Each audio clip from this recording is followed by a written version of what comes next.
ये कहानी पूरी तरह से डब स्टोरीज हब की ओर से है। तो बिना किसी देरी के चलिए शुरू करते हैं आज का रोमांचक एपिसोड। एपिसोड 285। अब इसे छोड़कर चलो होटल पर नजर डालते हैं, विवान ने कहा जैसे ही वह स्क्रीन पर होटल की जानकारी की ओर स्क्रॉल करने लगा। ग्लेज होटल, जब उसने इसे संभाला था, ये देश के शीर्ष होटलों में से एक था। इसके अलावा ये पहले से ही देश के कई हिस्सों में अपनी जड़ें फैला चुका था। उसे ये होटल सिस्टम से अपने पहले महीने के इनाम के रूप में मिला था, और इसके परिणामस्वरूप विवान के पास होटल के सभी शेयर थे। और जब से उसने व्यवसाय संभाला है, उसने इसे और आगे बढ़ाने में सफलता प्राप्त की है। इसके अलावा हमले के बाद जो प्रतिष्ठा बढ़ी थी और विवान द्वारा पीड़ितों को दी गई मुआवजे के कारण होटल अब फल फूल रहा था। जैसे कि ग्रोसरी विभाग, ग्लेज होटल भी विस्तार कर रहा था। इस बार ये श्रेयंका की देखरेख में था। अपने व्यवसाय प्रबंधन कौशल के साथ उसने ऐसे निर्णय लिए जो होटल पर सकारात्मक प्रभाव डालते थे। जब वह उसे कंपनी के कई मुद्दों को आसानी से संभालते हुए देख रहा था, तो विवान एक समय पर सिस्टम से पेशेवर व्यवसाय प्रबंधन कौशल प्राप्त करने के लिए ललचाया था। लेकिन चूंकि उसका जीवन व्यवसाय प्रबंधन पर निर्भर नहीं था, विवान ने खुद को इस ललक में पड़ने से रोक लिया। अन्यथा वह भविष्य में एक अच्छे कौशल को प्राप्त करने का एक अच्छा अवसर बर्बाद कर देता। ग्लेज होटल के अलावा वहां एडेंस आवासीय भवन भी था। चूंकि वह भवन एक स्थिर संपत्ति थी, विवान ने इसमें कोई बदलाव नहीं किया। वह इस समय रियल एस्टेट बाजार में प्रवेश करने के लिए तैयार नहीं था। शांति आवासीय क्षेत्र के लिए उसने 3 और विला बेचने में सफलता प्राप्त की। ये विवान द्वारा 2 मनोरंजन कंपनियों के साथ आयोजित विज्ञापन के कारण था। चूंकि वर्तमान में विवान उन विला का उपयोग नहीं कर रहा था, उसने सोचा कि वह जितनी जल्दी हो सके उन्हें बेच दे और पैसे प्राप्त करे। चूंकि वह जल्द ही पैसे खर्च करने वाला था, जितना अधिक पैसा उसके पास होगा, उसकी योजनाएं उतनी ही बेहतर होंगी। उसने एक विला बेचा जो 960 करोड़ रुपए का था, दूसरा 1180 करोड़ रुपए का और तीसरा 1300 करोड़ रुपए का। इससे उसे कुल 3440 करोड़ रुपए मिले। सिस्टम गुणक के धन्यवाद, उसने 34,400 करोड़ रुपए प्राप्त किए। इसने उसकी खाता बैलेंस को काफी बढ़ा दिया। उसका वर्तमान बैलेंस 39,177,417,0138 रुपये था। वह वर्तमान में ट्रिलियन क्षेत्र के करीब था, और ये केवल उसकी वर्तमान तरल नकदी के मामले में है। यदि अन्य स्थिर संपत्तियों को समीकरण में जोड़ा जाए तो उसकी कीमत निश्चित रूप से आसमान छू लेगी। फिर वहां आशा अस्पताल था। इस अस्पताल को विवान ने पहले ही सुधार दिया था। वर्तमान में इसे देश के सबसे अच्छे अस्पतालों में से एक माना जाता था। इसका कारण यह था कि विवान ने न केवल अस्पताल के लिए एक अच्छा स्थान प्राप्त किया, बल्कि अस्पताल में उपलब्ध सुविधाएं और उपकरण भी शीर्ष स्तर के थे। इन उपकरणों और सुविधाओं की उपलब्धता के कारण कई डॉक्टरों ने अस्पताल में शामिल होने का विकल्प चुना, और इसके परिणामस्वरूप अस्पताल ने भी वही किया जो ब्राइटवे मेडिकल रिसर्च सेंटर ने किया, अन्य अस्पतालों से विशेषज्ञों को आकर्षित किया। जहां तक एंडिस कॉर्पोरेशन का सवाल है, जिसे उसने सिस्टम से 21% शेयर प्राप्त किए थे, विवान को इसकी परवाह नहीं थी। इसके अलावा जब से उसने उन शेयरों को संभाला था, तब से उसे वास्तव में इससे कुछ भी नहीं मिला। इसका कारण यह था कि लाभांश वार्षिक आधार पर दिए जा रहे थे। ब्राइटवे मेडिकल रिसर्च सेंटर भी अच्छा कर रहा था। ल्यूकेमिया के खिलाफ एंटी ल्यूकेमिया गोलियों के अलावा विवान ने जो नुस्खा दिया था, उसके विशेषज्ञों ने कई सफलताएं हासिल की थीं। हालांकि इनमें से कोई भी सफलता वर्तमान चिकित्सा जगत पर कोई बड़ा प्रभाव नहीं डाल सकी। ये एक अच्छा सुधार था, क्योंकि ये दिखाता था कि भविष्य में संस्थान निश्चित रूप से बेहतर परिणाम देगा। इस कारण से संस्थान की प्रतिष्ठा बढ़ गई थी। ये विवान के लिए भविष्य में अपने व्यवसायों का विपणन करने का एक और तरीका था। जहां तक समृद्ध फार्मास्यूटिकल्स का सवाल है, चूंकि यह एंटी ल्यूकेमिया गोलियों की बिक्री में शामिल था, ये दिनों के साथ अधिक से अधिक ग्राहकों को प्राप्त कर रहा था। कम कीमत पर दवाओं की पेशकश के कारण कई लोग वहां आने लगे, और इसके परिणामस्वरूप कई फार्मेसियों को अपने ग्राहकों को खोना पड़ा। लेकिन फिर भी विवान को इसकी परवाह नहीं थी। ये व्यवसाय था और प्रतिस्पर्धा अनिवार्य थी, और चूंकि वह किसी भी तरह से उन्हें सीधे प्रभावित नहीं कर रहा था, वह अभी भी व्यवसाय नैतिकता के अनुसार काम कर रहा था। अंत में उन सभी अन्य कंपनियों के बारे में जो उसने अल्फोंसो परिवार से और हार्श के अनुयायियों से प्राप्त की थीं, इनमें से कोई भी कंपनी इतनी बड़ी नहीं थी कि व्यापार बाजार में हलचल पैदा कर सके। इसी कारण से विवान ने उनमें से कई का विलय करने का निर्णय लिया ताकि केवल 3 कंपनियां बचें। एक कंपनी का नाम था वर्ल्ड फूड्स। ये कंपनी उन सभी कंपनियों का गठन करने जा रही थी जो उपभोक्ता वस्तुओं से संबंधित थीं। उसकी योजना खाद्य से संबंधित किसी भी चीज से निपटने की थी। बेशक इसमें ग्रोसरी शामिल नहीं थी। ये केवल नूडल्स, चावल, मछली आदि जैसी चीजों से संबंधित था। फिर एक और कंपनी थी जिसका नाम था द फ्यूचर टेक्स। ये किसी भी चीज से संबंधित होने जा रही थी जो प्रौद्योगिकी से संबंधित थी। और अंत में एक और कंपनी थी जो विविध चीजों से संबंधित थी। हालांकि इसे विविध चीजें कहा गया था, ये सभी सुरक्षा आदि के मामले में हमेशा महत्वपूर्ण थीं। ये कुछ ऐसा था जो रबर और प्लास्टिक से संबंधित था। इसका नाम था ग्रीन वर्ल्ड। इसका उद्देश्य निश्चित रूप से ये सुनिश्चित करना था कि सभी प्लास्टिक सामग्री को पुनर्नवीनीकरण किया जाए ताकि पर्यावरण साफ रहे। पुनर्नवीनीकरण के अलावा ये कई रबर और प्लास्टिक उत्पादों के उत्पादन से भी संबंधित था। यह कोई फर्क नहीं पड़ता कि ये किस लाइन में था, विवान ने तय किया था कि वह हर चीज से निपटने जा रहा है। अंत में इन सभी के बाद विवान को अपनी योजना के साथ आगे बढ़ना था। चूंकि वह एक एकाधिकार बनने की योजना बना रहा था, एक समय में एक पर ध्यान केंद्रित करना और दूसरों को श्रेयंका को छोड़ देना सबसे अच्छा विकल्प होगा। उसका वर्तमान सबसे अच्छा नीलामी निश्चित रूप से मनोरंजन क्षेत्र था। ये कुछ ऐसा था जिस पर उसने निर्णय लिया था। चूंकि उसके पास पहले से ही 2 मनोरंजन कंपनियों का बड़ा लाभ था, वह उन्हें एक बढ़ावा देने का प्रयास कर सकता था ताकि वे भविष्य में आसानी से संभाली जा सकें। लेकिन मनोरंजन कंपनी के लिए ये केवल कई सितारों का होना या कई गतिविधियों को प्रायोजित करने के लिए इतना पैसा होना नहीं था। मनोरंजन कंपनियों को सभी की रचनात्मकता की परवाह थी। बिना रचनात्मकता के मनोरंजन कंपनी शीर्ष पर नहीं पहुंच सकती थी। और इसी कारण से विवान ने मनोरंजन कंपनी में शामिल होने का निर्णय लिया। लेकिन वह सीधे अभिनेता या गायक के रूप में शामिल नहीं होने जा रहा था। उसकी योजना ये थी कि वह कंपनी को ऐसे सामग्री प्रदान करना शुरू करे जो कंपनियों की प्रतिष्ठा को बढ़ाने में सहायक हो। पहला निश्चित रूप से दोनों कंपनियों का विलय होगा। एक बार जब दोनों कंपनियों का विलय हो जाएगा तो न केवल जो कंपनी बनेगी उसमें देश के सबसे लोकप्रिय अभिनेता और गायक शामिल होंगे, बल्कि निर्देशक और अन्य कर्मचारी भी निश्चित रूप से सबसे अच्छे होंगे।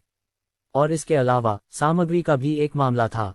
चूंकि उसने सोचा कि वर्तमान में जो फिल्में और श्रृंखलाएं बनाई जा रही थीं, वे बस औसत थीं, उसने सोचा कि वह उन्हें लिखने का प्रयास कर सकता है। यही कारण था कि वह अपनी एक स्लॉट का उपयोग करने जा रहा था। यदि संभव हो तो वह वास्तव में स्लॉट का उपयोग नहीं करना चाहता था। अंत में जितना अधिक समय स्लॉट बने रहते, भविष्य में वह उतने ही बेहतर कौशल प्राप्त करेगा जब तक कि वह चाहता था। लेकिन अब अपने अधिकार को दूसरे स्तर पर अपग्रेड करने के लिए सिस्टम की शर्त को पूरा करने के मुख्य उद्देश्य के साथ उसके पास ऐसा करने के अलावा कोई विकल्प नहीं था। सिस्टम, मैं पेशेवर स्क्रिप्ट लेखन प्राप्त करना चाहूंगा, विवान ने अपने मन में कहा। कृपया पुष्टि करें। सिस्टम की आवाज उसके सिर में गूंज उठी। बस इसे कर दो, मैंने पहले ही इसके बारे में सोच लिया है, विवान ने उत्तर दिया। पुष्टि की गई। होस्ट ने पेशेवर स्क्रिप्ट लेखन प्राप्त करने के लिए एक मुफ्त कौशल स्लॉट का उपयोग करने का निर्णय लिया है। चूंकि कौशल मुफ्त कौशल स्लॉट से आ रहा है, होस्ट को कौशल प्राप्त करने के लिए कोई मिशन पूरा करने की आवश्यकता नहीं है। होस्ट को उस जानकारी के लिए तैयार रहना चाहिए जो आने वाली है।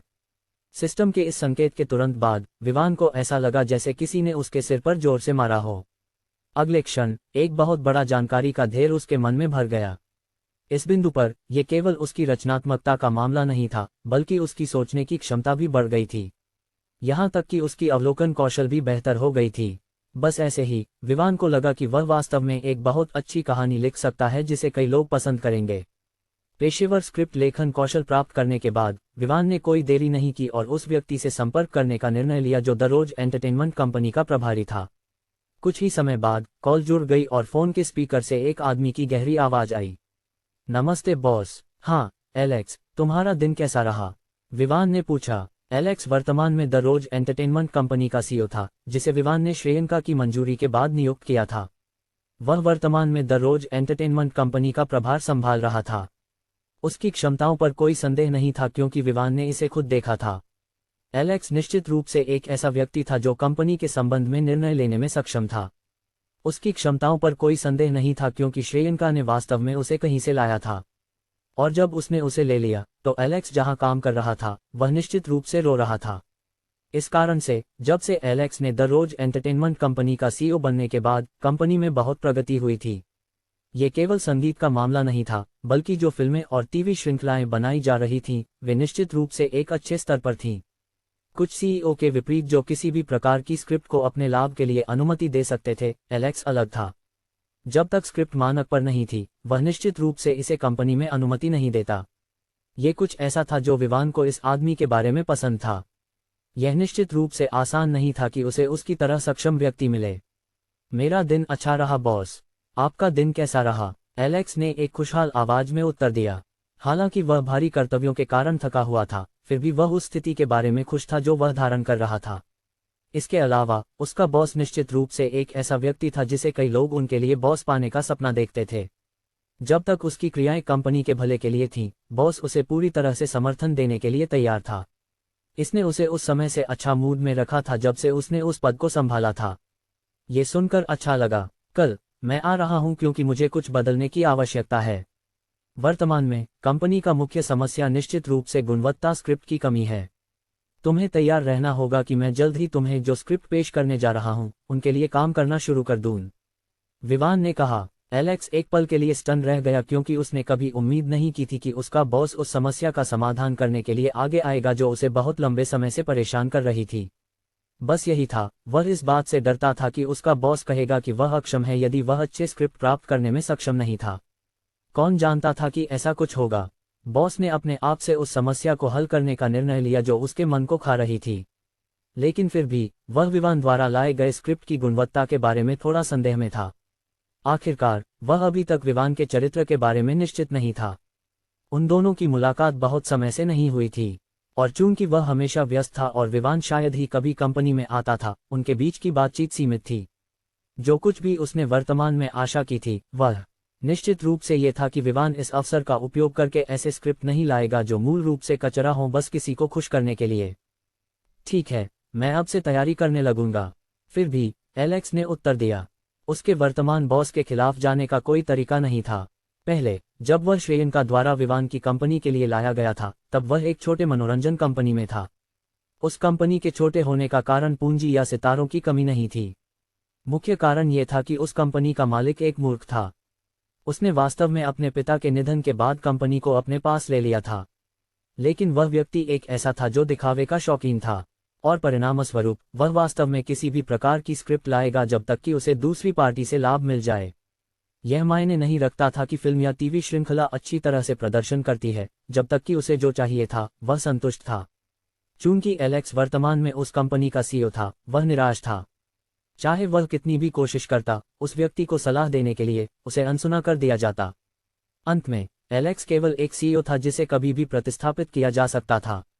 लेकिन उस बॉस के व्यवहार के कारण कंपनी ने कई सितारों को खोना शुरू कर दिया था, और इसका मुख्य कारण यह था कि बॉस गलत व्यवहार कर रहा था। कंपनी में काम करने वाली किसी भी महिला सितारे उसके लिए सुरक्षित नहीं थी जब तक वे वहां काम कर रही थीं। जैसा कि आमतौर पर ऐसे व्यक्ति चालाक होते हैं। उस समय जब वह सितारों को साइन कर रहा था, उसने सुनिश्चित किया कि वह अनुबंध में कई धाराएं शामिल करे जो उस विशेष सितारे को लंबे समय तक कंपनी के लिए बाध्य करती थीं। और अनुबंध का उल्लंघन करने पर उस विशेष सितारे को एक मुआवजा देना होगा जो कल्पना से परे था। इसे सीधे कहा जा सकता था कि यह असंगत था, लेकिन चूंकि सितारे नौकरी पाने के लिए खुश थे, उनके पास कोई विकल्प नहीं था सिवाय इसके कि वे अनुबंध को सहन करें। लेकिन जब बॉस ने गलत व्यवहार करना शुरू किया तो वे गहरे संकट में थे। वह नौकरी के बारे में निराश हो रहा था। यदि संभव हो तो वह पहले ही छोड़कर किसी और अवसर की तलाश करना चाहता था। लेकिन चूंकि वह पैसे की तात्कालिक आवश्यकता में था, उसके पास वहां रहने के अलावा कोई विकल्प नहीं था। इसके अलावा जैसे सितारे, उसने भी एक अनुबंध पर हस्ताक्षर किए थे कि यदि वह उल्लंघन करता है तो उसे 500 करोड़ रुपए का मुआवजा देना होगा। ये एक राशि थी जिसे वह बर्दाश्त नहीं कर सकता था क्योंकि वह पहले से ही पैसे की आवश्यकता में था। जैसे ही उसकी उम्मीदें टूटने वाली थीं, श्रेयन अचानक प्रकट हुई और उसे विवान की कंपनी में काम करने का अवसर दिया। इसके अलावा उसने यहां तक कि अनुबंध के उल्लंघन की पेनल्टी का भुगतान करने की पेशकश की। और चूंकि उसे ऐसा अवसर मिला, निश्चित रूप से एलेक्स ने स्वीकार कर लिया। और जब उसे पता चला कि वह वास्तव में द रोज एंटरटेनमेंट कंपनी का सीईओ बनने जा रहा है, तो वह पूरी तरह से उत्साहित था। जब वह अनुबंध पर हस्ताक्षर कर रहा था तो उसे पता चला कि उसे जो अनुबंध दिया जा रहा था वह निश्चित रूप से उसके द्वारा कभी भी देखी गई सबसे अच्छी चीज थी। यही कारण था कि वह पिछले महीने से उस स्थिति में मेहनत कर रहा था, और उसके प्रयासों के कारण कंपनी का प्रदर्शन निश्चित रूप से बढ़ गया था। ये केवल नई फिल्मों और अन्य चीजों को जारी करने का मामला नहीं था, ये सितारों के इलाज के साथ साथ मनोरंजन का भी मामला था। इसने निश्चित रूप से कंपनी में काम करने के लिए एक अच्छा वातावरण बनाया था, और इसके परिणामस्वरूप कंपनी के हर विभाग का प्रदर्शन निश्चित रूप से बढ़ गया था। ये कुछ ऐसा था जिसने उसे खुश किया। इसके अलावा विवान द्वारा वित्तीय सहायता के साथ एलेक्स और अधिक खुश नहीं हो सकता था। लेकिन जो एकमात्र चीज वह चाहता था वह निश्चित रूप से ये थी कि विवान उसके पिछले बॉस की तरह न हो। जब उसने विवान के साथ अपनी कॉल समाप्त की तो वह तुरंत अपने कार्यालय से बाहर निकला और सीधे सचिव के पास गया। सचिव एक युवा आदमी था जो अपने शुरुआती 20s में दिखाई दे रहा था। वह अपने काम में मेहनती था और उसे श्रेयंका द्वारा अनुशंसित किया गया था। चूंकि उसने उस पर भरोसा किया था क्योंकि उसने उसे यह अवसर दिया था और साथ ही वह लोगों की क्षमताओं की पहचान करने में अच्छी थी, उसने उस युवा सचिव पर भरोसा करने का निर्णय लिया। यही कारण था कि उसने उसे नौकरी पर रखा, भले ही वह युवा था। उस युवा आदमी का नाम था पैट्रिक। वह समाज में लंबे समय से नहीं था। वास्तव में उसे स्नातक हुए ज्यादा समय नहीं हुआ था। पैट्रिक, उत्पादन के लिए आवश्यक तैयारियां शुरू करो। बॉस कुछ स्क्रिप्ट लाने जा रहे हैं जिन्हें जल्द से जल्द उत्पादन की आवश्यकता होगी। इसलिए उन सभी से संपर्क करो जो संपर्क में आ सकते हैं और उन्हें सूचित करो कि उन्हें जल्द ही आवश्यकता हो सकती है, एलेक्स ने कहा। पैट्रिक यह देखकर काफी आश्चर्यचकित था कि उसके बॉस वास्तव में इस जानकारी को देने के लिए आया था। यदि ये किसी अन्य समय होता तो केवल एक फोन कॉल इस बारे में बताने के लिए पर्याप्त होता। फिर भी उसने कोई देरी नहीं की और उन सभी से संपर्क करने का निर्णय लिया जो ईमेल के माध्यम से संपर्क में आ सकते थे। ये केवल उन सितारों के लिए नहीं था बल्कि सभी कर्मचारियों के लिए भी। जब तक वे वर्तमान में व्यस्त नहीं थे, उन्हें सूचित किया गया कि उन्हें जल्द ही आवश्यकता हो सकती है। जब उसने देखा कि पैट्रिक संचार कर रहा है तो एलेक्स ने सिर हिलाया और अपने कार्यालय में वापस चला गया। उसे भी कुछ तैयारियां करनी थी क्योंकि विवान अगले दिन आने वाला था। अगले दिन विवान ने स्क्रिप्ट लिखना शुरू किया। चूंकि वह वहां खाली हाथ नहीं जाना चाहता था, उसने तय किया कि वह वहां पहुंचने से पहले एक स्क्रिप्ट तैयार करेगा। इस बार उसने जो स्क्रिप्ट लिखने की योजना बनाई थी वह एक ग्रह के बारे में थी जो कुछ विदेशी जीवों द्वारा आक्रमण का सामना कर रहा था। ये ग्रह हमेशा समृद्ध रहा है, हर हिस्से में साम्राज्य और साम्राज्य उभरते रहे हैं। बेशक चूंकि कई लोग शक्ति चाहते थे, इसलिए समय समय पर लड़ाइयां होती रहीं। हर साम्राज्य या राज्य के सैनिक सामान्य मानव क्षमताओं से परे मजबूत थे और इसके परिणामस्वरूप हर साम्राज्य और राज्य गर्वित था, यहां तक कि उनके प्रत्येक सैनिक भी घमंडी थे। आखिरकार वे खाद्य श्रृंखला के शीर्ष पर कहे जा सकते थे। विभिन्न शक्तियों के बीच दुश्मनी पहले से ही विकसित हो चुकी थी, लेकिन इससे पहले कि वे अपने आंतरिक समस्याओं से निपट सकें, कुछ हुआ। उस समय उन्होंने विदेशी जीवों को देखा।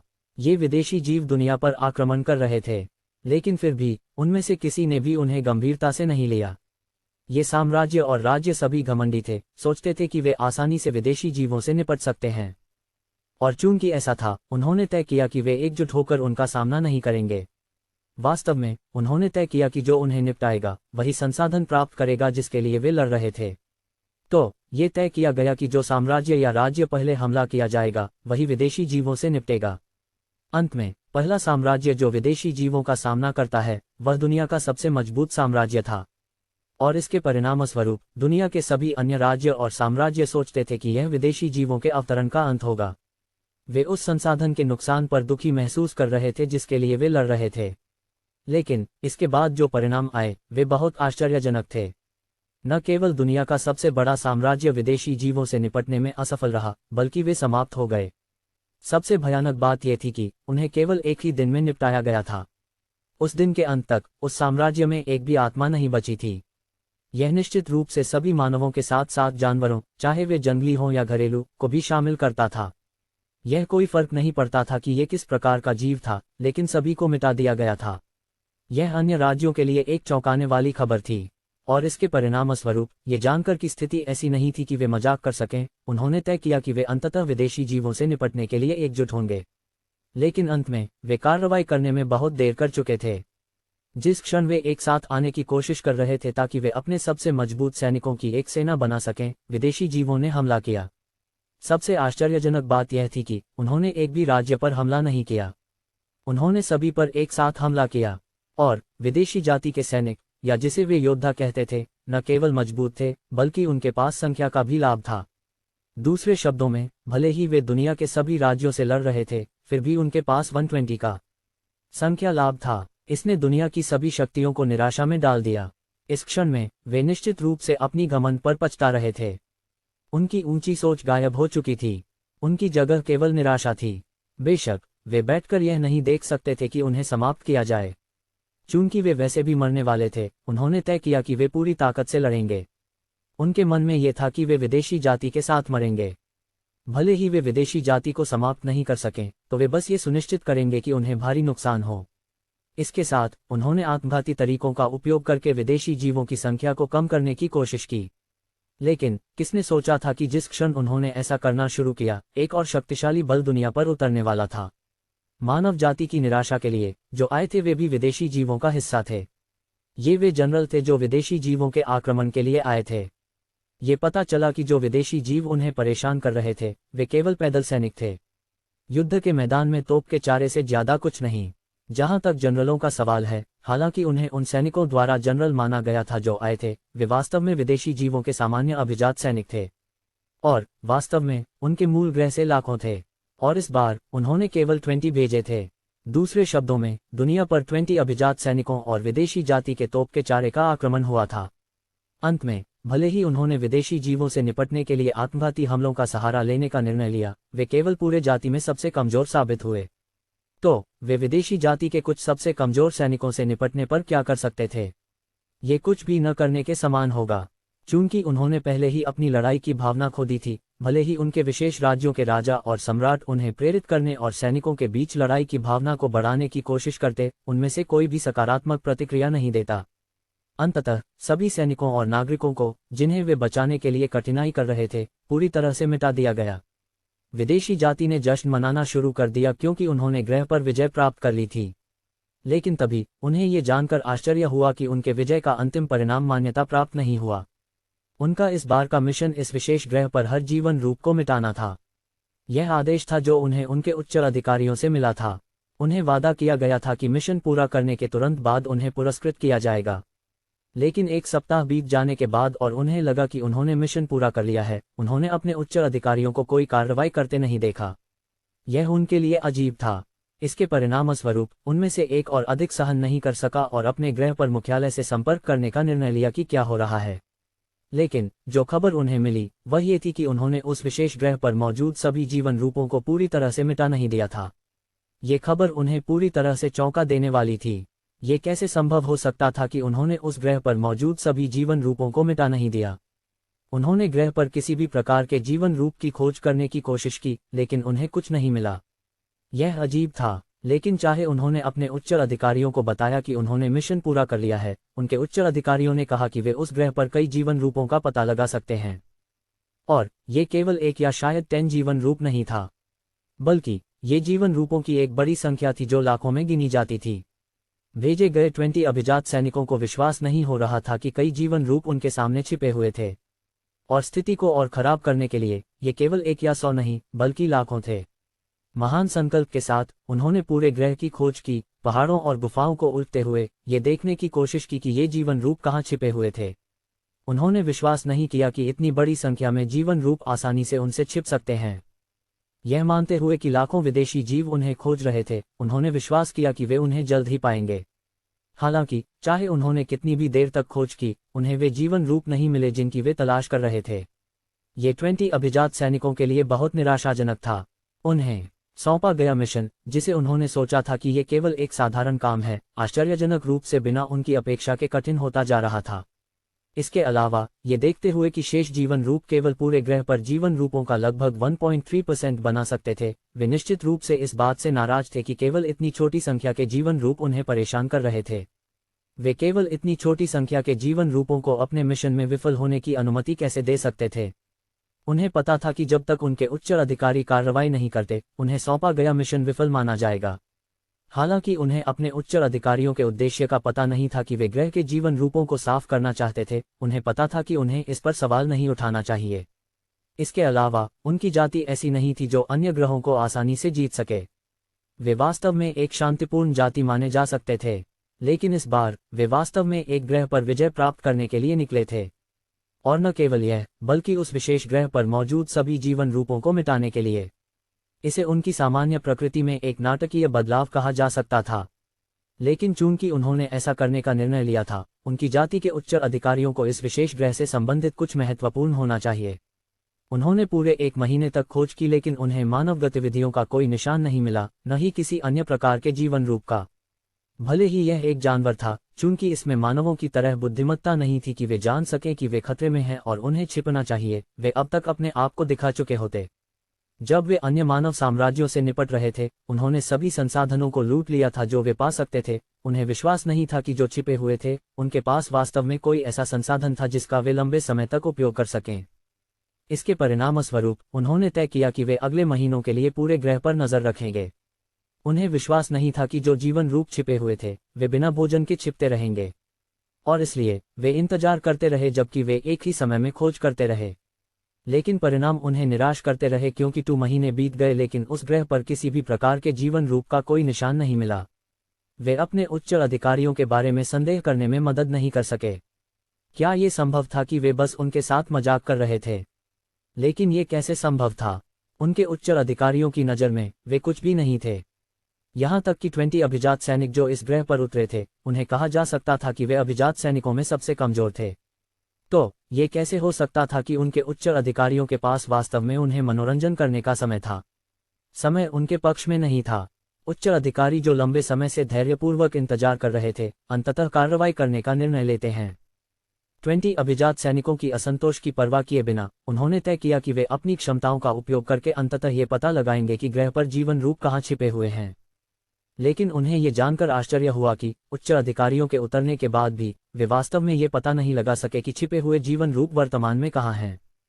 हालांकि उनके पास ये पता लगाने की क्षमता थी कि उस ग्रह पर कई जीवन रूप मौजूद थे, वे यह नहीं पता लगा सके कि वे कहाँ स्थित थे। इसने विदेशी जाति के उच्च अधिकारियों के बीच हलचल पैदा कर दी। समय बीतने के साथ वे चिंतित हो रहे थे, और अंत में विदेशी जाति के शीर्ष स्तर को भी कार्रवाई करने के लिए मजबूर होना पड़ा। लगभग 2 सप्ताह की खोज के बाद उन्होंने ये पता नहीं लगाया कि जीवन रूप कहाँ छिपे हुए थे। अंत में उनके दिलों में उबलते हुए गुस्से के कारण उन्होंने तय किया कि वे ग्रह को नष्ट कर देंगे। ये ग्रह अब उनके लिए उपयोगी नहीं रहेगा क्योंकि इसमें जीवन रूप मौजूद थे। जिस उद्देश्य के लिए वे स्वयं जानते थे, वे उस विशेष ग्रह पर किसी भी प्रकार के जीवन रूप को मौजूद नहीं रहने दे सकते थे इससे पहले कि वे इसे अपने कब्जे में लें। बिना किसी देरी के उनमें से प्रत्येक ने अपनी पूरी ताकत से हमला करने का निर्णय लिया। बेशक उन्होंने ग्रह के केंद्र को लक्ष्य बनाया।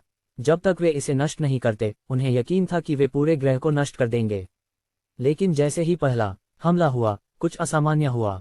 एक लहर उत्पन्न हुई और जो हमला जमीन पर गिरने वाला था, वह अचानक गायब हो गया। यह ऐसा था जैसे समुद्र की सतह पर एक छोटा सा कंकड़ गिराया गया हो। सतह पर उत्पन्न होने वाले छोटे तरंगों के अलावा कुछ भी नहीं हुआ। विदेशी जाति के उच्च अधिकारी इसे विश्वास नहीं कर पा रहे थे, और इसके परिणामस्वरूप उन्होंने फिर से हमला करने का निर्णय लिया। लेकिन अंत में वही परिणाम सामने आया। लेकिन उस क्षण में वे पूरी तरह से भ्रमित थे। आखिरकार जब 20 अभिजात सैनिकों और लाखों सामान्य सैनिकों ने पहले भूमि पर हमला किया था, तो उन्होंने निश्चित रूप से परिदृश्य को नष्ट कर दिया था। लेकिन चाहे उन्होंने कितनी भी मेहनत की या कितनी तेजी से हमला किया, वे इससे कुछ भी नहीं प्राप्त कर सके। कई दिनों की खोज के बाद उन्होंने अंततः यह महसूस किया कि एक निश्चित स्तर की शक्ति का उपयोग करने पर दुनिया की सतह पर लहर उत्पन्न होने का परिणाम निश्चित रूप से उत्पन्न होगा। ये पहली बार था जब उन्होंने ऐसा कुछ देखा था। वे यह नहीं जानते थे कि उन्हें अगला क्या करना चाहिए। अंत में उन्होंने इस निर्णय पर पहुंचे कि चूंकि इस ग्रह को नष्ट करना उनके लिए आवश्यक नहीं था, वे अपनी ऊर्जा का उपयोग किसी अन्य ग्रह को जीतने के लिए कर सकते हैं जो उनके लिए उपयोगी हो सकता है। इस प्रकार विदेशी जाति के उच्च अधिकारियों ने उस विशेष ग्रह को छोड़ने का निर्णय लिया। जहां तक उन लोगों का सवाल है जो इस ग्रह पर हमले के लिए जिम्मेदार थे, उन्हें ये कार्य सौंपा गया कि वे जीवन रूपों की खोज करें यदि वे उनके बारे में कोई सुराग पा सकें। चूंकि ग्रह वर्तमान में खाली था, वे जो यहाँ रहने वाले थे, वे थे जो इस ग्रह पर आने वाले संसाधनों को अपने ग्रह पर वापस ले जाने वाले थे। उच्च अधिकारियों के जाने के बाद उन्होंने तुरंत कार्रवाई करने का निर्णय लिया बजाय इसके कि किसी अन्य ग्रह पर हमला करने के लिए एक टुकड़ी भेजें। और इसके परिणामस्वरूप उन्होंने आसानी से एक अन्य ग्रह पर विजय प्राप्त की जो उसी आकार का था जैसा कि उन्होंने पूरी तरह से जीतने में असफल रहे थे। और उसके बाद उन्होंने अंततः राहत की सांस ली। इसके पीछे का कारण केवल वे स्वयं जानते थे। पहले लक्ष्य ग्रह पर ये 20 अभिजात सैनिक उस मिशन को छोड़ना नहीं चाहते थे जो उन्हें सौंपा गया था। शायद अगर वे उस ग्रह पर मौजूद जीवन रूपों को नष्ट करने से पहले प्राप्त करने में सफल हो जाते, तो उन्हें इसके लिए पुरस्कृत किया जा सकता था।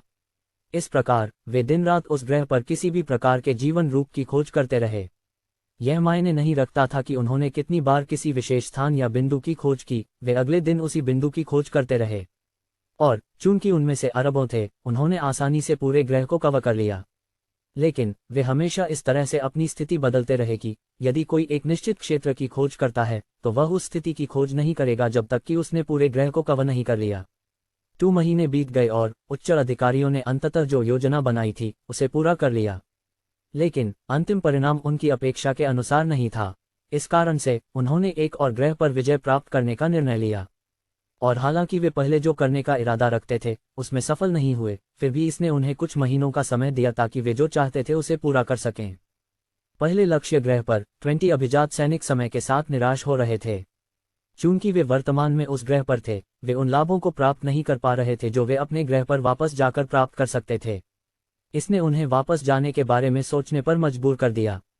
उन्होंने पहले सोचा था कि वे उस ग्रह पर छिपे हुए जीवन रूपों को प्राप्त करने में सफल हो सकते हैं, लेकिन अंतिम परिणाम ये था कि महीनों की खोज के बाद वे कुछ भी नहीं प्राप्त कर सके। मैं इसे कितना नफरत करता हूँ, 20 अभिजात सैनिकों में से एक ने चिल्लाते हुए कहा और उसने जमीन पर एक पत्थर को लात मारी। बूम! जैसे ही उसने ऐसा किया, जमीन हिल गई। ऐसा लगा जैसे अचानक एक उच्च परिमाण का भूकंप आया हो, लेकिन उपस्थित योद्धाओं के लिए ऐसा कुछ भी उन्हें धमकी नहीं दे रहा था। लेकिन इसके बाद जो हुआ उसने उन्हें चौंका दिया। एक लहर, ठीक उसी तरह जैसे उच्च अधिकारियों ने ग्रह पर हमला करते समय उत्पन्न हुई थी, अचानक प्रकट हुई। इसके तुरंत बाद कुछ ऐसा दिखाई दिया जो एक ढाल या बाधा के समान था। यह अर्धगोलाकार आकार में था और इस विशेष बाधा के अंदर कुछ ऐसा था जिसने इन विदेशी जाति के योद्धाओं को चौंका दिया। उस बाधा के अंदर वास्तव में कई जीवन रूप थे। ये केवल मानव नहीं थे, बल्कि विभिन्न प्रकार के जानवर और पौधे भी मौजूद थे। यह ऐसा था जैसे अचानक एक और दुनिया जमीन से उभरी हो, और उस बाधा के अंदर मौजूद मानव और जीव भी अपने चारों ओर के वातावरण में अचानक बदलाव से चौंक गए थे। बाधा के बाहर, जिसे वे हमेशा जानते थे, एक वीरान भूमि थी। ऐसा लग रहा था जैसे वहां कोई जीवन नहीं था, न तो जानवर या मानव, न ही एक छोटा पौधा भी नहीं था। जो प्रकट हुआ था उसे मिनी किंगडम के रूप में जाना जाता था। ये कुछ ऐसा था कि यदि विदेशी जाति ने उन ऐतिहासिक पुस्तकों को पढ़ने के लिए समय निकाला होता जो उन्होंने नष्ट किए गए साम्राज्यों और राज्यों में मौजूद थीं, तो वे इस मिनी किंगडम के बारे में जानकारी प्राप्त कर सकते थे। मिनी किंगडम, ये नाम उस भूमि को दिया गया था जो एक बाधा के अंदर थी। हालांकि इसे मिनी किंगडम कहा गया था, यदि कोई व्यक्ति इसे अब देखता तो वे पाएंगे कि ये पहले नष्ट हुए सबसे बड़े साम्राज्य के मुकाबले कोई छोटा नहीं था। मिनी किंगडम का नाम उसे तब दिया गया था जब वह दुनिया से गायब हो गया था। जब ये सील किया गया था तब ये दुनिया का सबसे समृद्ध साम्राज्य था, लेकिन मानव लालच के कारण अन्य साम्राज्यों ने उस पर आक्रमण करने का निर्णय लिया ताकि वे उस साम्राज्य में मौजूद संसाधनों को लूट सकें। उस समय उन्होंने उस साम्राज्य में मौजूद लोगों की जिंदगी की परवाह नहीं की। जो भी उनके सैनिकों के सामने आया उसे बिना दया के मार दिया गया। साम्राज्य की जनसंख्या तेजी से गिरने लगी। इसके बाद गांव से गांव तक खून की नदियां बहने लगीं। उस समय के साम्राज्य के राजा ने अन्य राजाओं और सम्राटों के कार्यों से क्रोधित हो गया, लेकिन ये जानकर कि वह पूरी दुनिया के खिलाफ नहीं लड़ सकता, उसने अपने लोगों को बचाने के लिए एक कठोर कदम उठाने का निर्णय लिया। अपनी खुद की जान की बलि देकर उसने अपने पूर्वजों द्वारा छोड़ी गई एक अवशेष का उपयोग करके साम्राज्य को सील करने का निर्णय लिया। और इस प्रकार साम्राज्य अचानक एक बाधा में लिपट गया और पूरी तरह से गायब हो गया, जैसे कि ये पहले कभी अस्तित्व में नहीं था। जहां तक उन सैनिकों का सवाल है जो उस समय उन पर आक्रमण कर रहे थे, उन्हें एक अजीब और रहस्यमय शक्ति द्वारा उस साम्राज्य से बाहर निकाल दिया गया था। ऐसा ही रहा। साम्राज्य लगभग 5 शताब्दियों तक सील रहा। पीढ़ी दर पीढ़ी गुजरती गई। जनसंख्या उस स्तर पर वापस आ गई जो वे पहले थे जब उन पर आक्रमण किया गया था, और यहां तक कि इसे पार कर लिया। उस समय का क्राउन प्रिंस राजा के रूप में पदभार संभालता है और साम्राज्य को मजबूत करना जारी रखता है। चूंकि उनका साम्राज्य सबसे संसाधनपूर्ण था, वे स्वतंत्र रह सकते थे। इसलिए अन्य साम्राज्यों से किसी भी सहायता की आवश्यकता के बिना वे आज तक जीवित रहने में सफल रहे। जहां तक उनके अचानक प्रकट होने का सवाल है, यह निश्चित रूप से उस सैनिक के पत्थर को लात मारने के कारण नहीं था। ये केवल इसलिए था कि अंततः उनके सील से बाहर आने का समय आ गया था।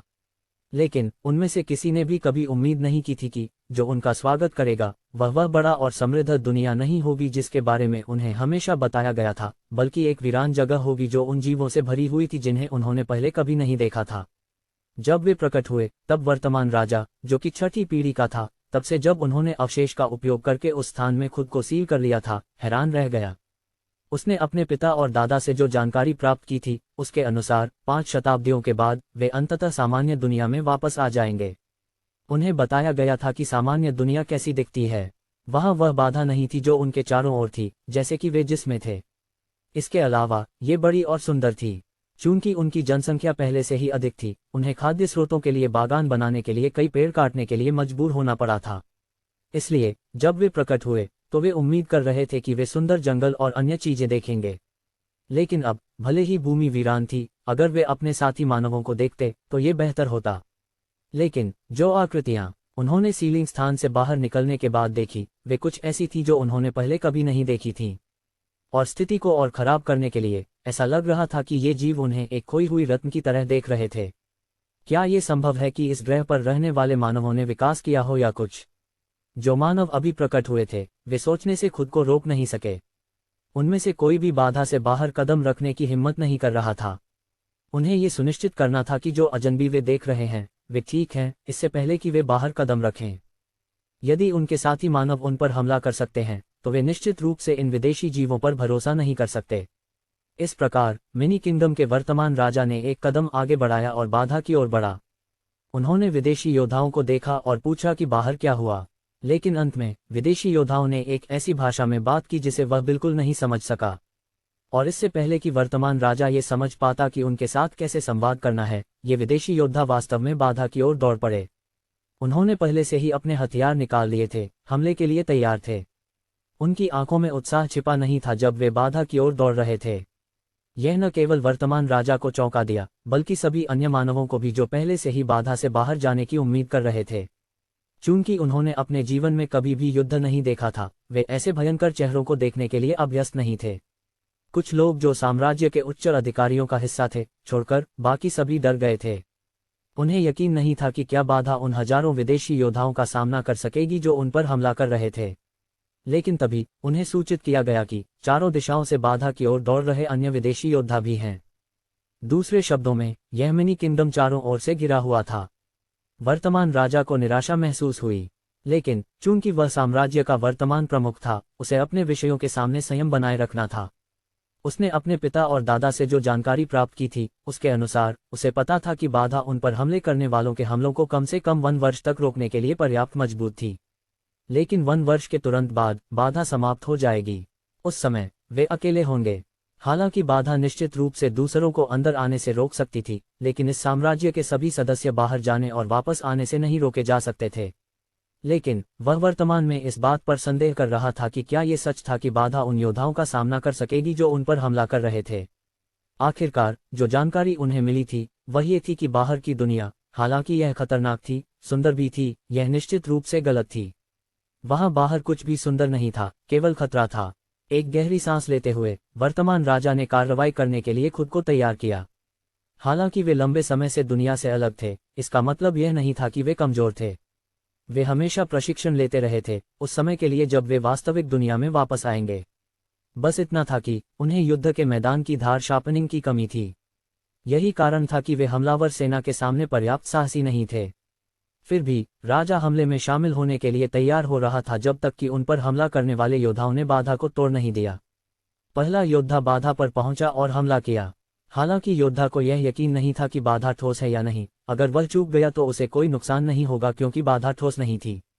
वह योद्धा एक कुल्हाड़ी लेकर आया था। जैसे ही ये बाधा के संपर्क में आया, ऐसा लगा जैसे उसने कपास से बने गद्दे पर प्रहार किया हो। हमले ने बाधा पर कोई नुकसान नहीं पहुंचाया, लेकिन जो योद्धा हमला कर रहा था वह अचानक उड़ा दिया गया। जैसे ही वह उड़ता गया, उसने दर्द में चिल्लाया क्योंकि उसके शरीर की कई हड्डियां अचानक टूट गई थीं। बस ऐसे ही एक योद्धा जिसने पिछले साम्राज्यों और राज्यों को हराने में कठिनाई दी थी, अचानक पराजित हो गया। दोनों पक्ष स्तन रह गए। ये सच था कि किसी ने भी इस परिणाम की उम्मीद नहीं की थी।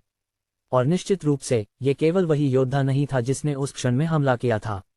उस क्षण में बाधा के चारों ओर कई हजारों ने हमला किया। अंतिम परिणाम वही था, वे जमीन पर पड़े हुए थे, उनकी हड्डियां पूरी तरह से टूट गई थीं। दूसरे शब्दों में, वे युद्ध के मैदान में लड़ने के लिए अब फिट नहीं थे। बेशक जब ये हमलावर योद्धा उड़ाए जा रहे थे तो उन्होंने निश्चित रूप से अपने कई साथी योद्धाओं को भी उड़ा दिया। एक पल के लिए दोनों पक्षों ने बाधा को देखते हुए कोई कदम नहीं उठाया। कोई भी ये समझाने में असमर्थ था कि अभी क्या हुआ। लगभग 10 मिनट के बाद बाधा के अंदर मौजूद लोग जश्न मनाने से खुद को रोक नहीं सके। आखिरकार वे ही थे जो हमले का सामना कर रहे थे। इस प्रकार उन्होंने बाधा को अपनी जीवन रक्षक कृपा के रूप में देखा।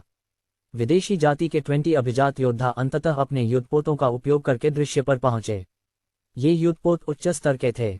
वे केवल कुछ ही मिनटों में इस ग्रह के चारों ओर आसानी से घूम सकते थे। चूंकि अभिजात योद्धा बाधा के अचानक प्रकट होने के क्षेत्र से दूर नहीं थे, वे मिनी किंगडम के प्रकट होने के लगभग 20 मिनट के भीतर पहुंच गए। उनमें से एक ने तुरंत बाधा पर हमला किया। उसके मन में उसने विश्वास किया कि यदि कमजोर लोग इसे संभाल नहीं सकते तो इसका मतलब यह नहीं है कि वह भी बाधा के खिलाफ कुछ नहीं कर सकता। अपनी भाला का उपयोग करते हुए उसने जोरदार हमला किया, लेकिन जो परिणाम सामने आया उसने उसके साथियों को चौंका दिया। जैसे अन्य सामान्य योद्धाओं के साथ उसे भी उड़ाया गया और दर्द में चिल्लाया। जैसे ही वह जमीन पर गिरा, उसने कोई और हरकत या आवाज नहीं की। दूसरे शब्दों में, उसके हमले का परिणाम निश्चित रूप से सामान्य योद्धाओं द्वारा प्राप्त हमलों की तुलना में बदतर था। यह अभिजात योद्धा बस ऐसे ही मर गया। इसने निश्चित रूप से सभी विदेशी योद्धाओं को बाधा पर कोई कदम उठाने की हिम्मत नहीं दी। वर्तमान राजा ने देखा कि कम से कम बाधा के बारे में मिली जानकारी गलत नहीं थी, अन्यथा उन्हें सीलिंग से बाहर आने के तुरंत बाद इन मजबूत योद्धाओं का सामना करना पड़ता। वे खुद इस तरह के युद्ध के लिए तैयार नहीं थे। वे सदियों से शांति से रह रहे थे। वे उन जीवों का सामना कैसे कर सकते थे जिन्होंने उन पर हमला किया। वर्तमान राजा ने परिषद को बुलाया ताकि वे ये चर्चा कर सकें कि वे अगले कदम के रूप में क्या करने जा रहे हैं। जहां तक उनके विषयों का सवाल था, उन्होंने सभी को निर्देश दिया कि वे बाधा के बाहर कदम रखने की हिम्मत न करें। चूंकि उन्होंने देखा था कि बाधा पर हमले करने वालों के साथ क्या हुआ था, ये लोग बाधा के पास जाने की हिम्मत नहीं कर रहे थे, कहीं वे मारे न जाएं। बाधा के बाहर अभिजात योद्धा ये नहीं जानते थे कि उन्हें क्या कदम उठाना चाहिए। अंत में उन्होंने अपने उच्च अधिकारियों को उन जीवन रूपों के बारे में सूचित करने का निर्णय लिया जिन्हें वे चारों ओर खोज रहे थे। इसके तुरंत बाद उच्च अधिकारियों ने जो अचानक मिली जानकारी को सुनकर ग्रह पर जल्दी से आने का निर्णय लिया। ऐसा लग रहा था कि कुछ महीनों का समय मिलने के बाद भी वे जो योजना बनाने वाले थे उसे पूरा नहीं कर सके। चूंकि यह ग्रह उनके द्वारा लागू की जा रही योजना के लिए सबसे अनुकूल था, वे इसे प्राप्त करने का कोई मौका नहीं छोड़ना चाहते थे। जब उन्होंने बाधा को देखा तो वे अपनी भौहें चिढ़ाने से खुद को रोक नहीं सके। वे उसी ऊर्जा का पता लगा सकते थे जो उनके हमलों को ग्रह के केंद्र तक पहुंचने से रोक रही थी। दूसरे शब्दों में, यही वह चीज थी जिसने इस बाधा को बनाया था, जो उन्हें इस ग्रह को नष्ट करने से रोक रही थी। हालांकि वे ये सुनिश्चित नहीं थे कि वे बाधा को नष्ट कर सकते हैं, उनमें से एक ने आगे बढ़कर हमला किया। लेकिन परिणाम ठीक उसी तरह था जैसे पहले हमला करने वाले अभिजात योद्धा का। ये व्यक्ति भी मारा गया। दूसरों के विपरीत वह एक खून के धुंध में उड़ गया। बस ऐसे ही वह भी मर गया और उसने पीछे कोई शरीर नहीं छोड़ा। जब उन्होंने ये देखा तो अन्य लोग डर गए। वे एक पल के लिए प्रतिक्रिया नहीं कर सके। कुछ विचार विमर्श के बाद उच्च अधिकारियों ने बाधा का अध्ययन करना शुरू करने का निर्णय लिया। समय बीतने के साथ वे चिंतित हो रहे थे। लगभग 2 सप्ताह की खोज के बाद उन्होंने निष्कर्ष निकाला कि यदि वे बाधा पर हमला करते रहे तो ये केवल 3 महीने में समाप्त हो जाएगी। लेकिन बाधा पर हमला करने के लिए निश्चित रूप से बलिदान की आवश्यकता होगी। और लंबे विचार विमर्श के बाद उन्होंने अपने तोप के चारे का बलिदान देने का निर्णय लिया। उनके लिए वे हमेशा उनके जैसे 1 और अरब योद्धाओं को तैयार कर सकते थे। और जैसे कि मस्तिष्क से धोए गए पागलों की तरह ये योद्धा वास्तव में बाधा पर निडरता से चार्ज करने लगे। हालांकि वे जानते थे कि जब वे उस पर हमला करेंगे तो वे मर सकते हैं, लेकिन उन्होंने अपने उच्च अधिकारियों के आदेश के बिना कोई हिचकिचाहट नहीं दिखाई। एक के बाद एक विदेशी जाति के योद्धाओं ने बाधा पर हमला करने के लिए अपने आप को बलिदान दिया। कोई भी हिचकिचाहट नहीं दिखा रहा था, भले ही वे परिणाम जानते थे। ये स्थिति निश्चित रूप से मिनी किंगडम के उच्च अधिकारियों को चिंतित कर रही थी। उन्होंने कभी उम्मीद नहीं की थी कि ये जीव निश्चित रूप से कई हमले करने की कोशिश करेंगे, हालांकि वे जानते थे कि वे बाधा को नष्ट करने में सफल नहीं होंगे। वर्तमान राजा भी चकित था। उसने कभी उम्मीद नहीं की थी कि ये विदेशी जीव खुद के प्रति इतने क्रूर होंगे। आखिरकार कुछ ही मिनटों में पहले से ही कई शव बाधा के बाहर बिखरे हुए थे। जब उन्होंने देखा कि ये शव उन्हें असुविधा पैदा कर रहे हैं तो विदेशी जाति के उच्च अधिकारियों ने एक निर्णय लिया। अपनी आस्तीन की एक लहर के साथ उन्होंने एक अजीब ऊर्जा उत्पन्न की जो जमीन पर पड़े सभी शवों को विघटित कर दिया। हालांकि यह सच था कि उस समय उनमें से कोई भी मर नहीं गया था, लेकिन वे पहले ही अपनी लड़ाई की क्षमताएं खो चुके थे और इस प्रकार वे उस मिशन के लिए व्यवहारिक रूप से बेकार थे जिसे उन्हें पूरा करना था। हालांकि उन्होंने देखा कि उनके साथी इस तरह से व्यवहार किए जा रहे हैं, ये योद्धा जो आगे बढ़ रहे थे ने कोई हिचकिचाहट नहीं दिखाई। वे बाधा की ओर और अधिक उत्साह के साथ चार्ज करते रहे जैसे कि उन्होंने कुछ भी होते नहीं देखा। वास्तव में उन्होंने सोचा कि यह एक विशेषाधिकार है कि वे अपने उच्च अधिकारियों के हाथों मर सकें, और इस प्रकार उन्होंने बाधा की ओर और अधिक उत्साह के साथ चार्ज किया। वर्तमान राजा उस क्षण में चिंतित था। उसके विषयों के विपरीत, जो सोचते थे कि बाधा हमेशा इन जीवों को अंदर आने से रोकेगी, वह जानता था कि ये विदेशी जाति के योद्धा लगातार उस ऊर्जा का उपभोग कर रहे थे जो बाधा का समर्थन कर रही थी। वह इस बात को लेकर चिंतित था कि उसे अगला क्या करना चाहिए। यदि संभव हो तो वह वास्तव में अपने जीवन का बलिदान देना चाहता था, जैसे कि उसके पूर्वज ने किया था, ताकि साम्राज्य को फिर से सील कर सके। लेकिन उपयोग की गई अवशेष पर एक सीमा थी। इसे 2 बार उपयोग नहीं किया जा सकता था, जब तक कि 5 दशकों की ठंडा अवधि न हो। ये जानकर कि बाधा उसके अपेक्षा से पहले टूटने वाली थी, वर्तमान राजा ने यह तय करना शुरू कर दिया कि वे अगला कदम क्या उठाने जा रहे हैं।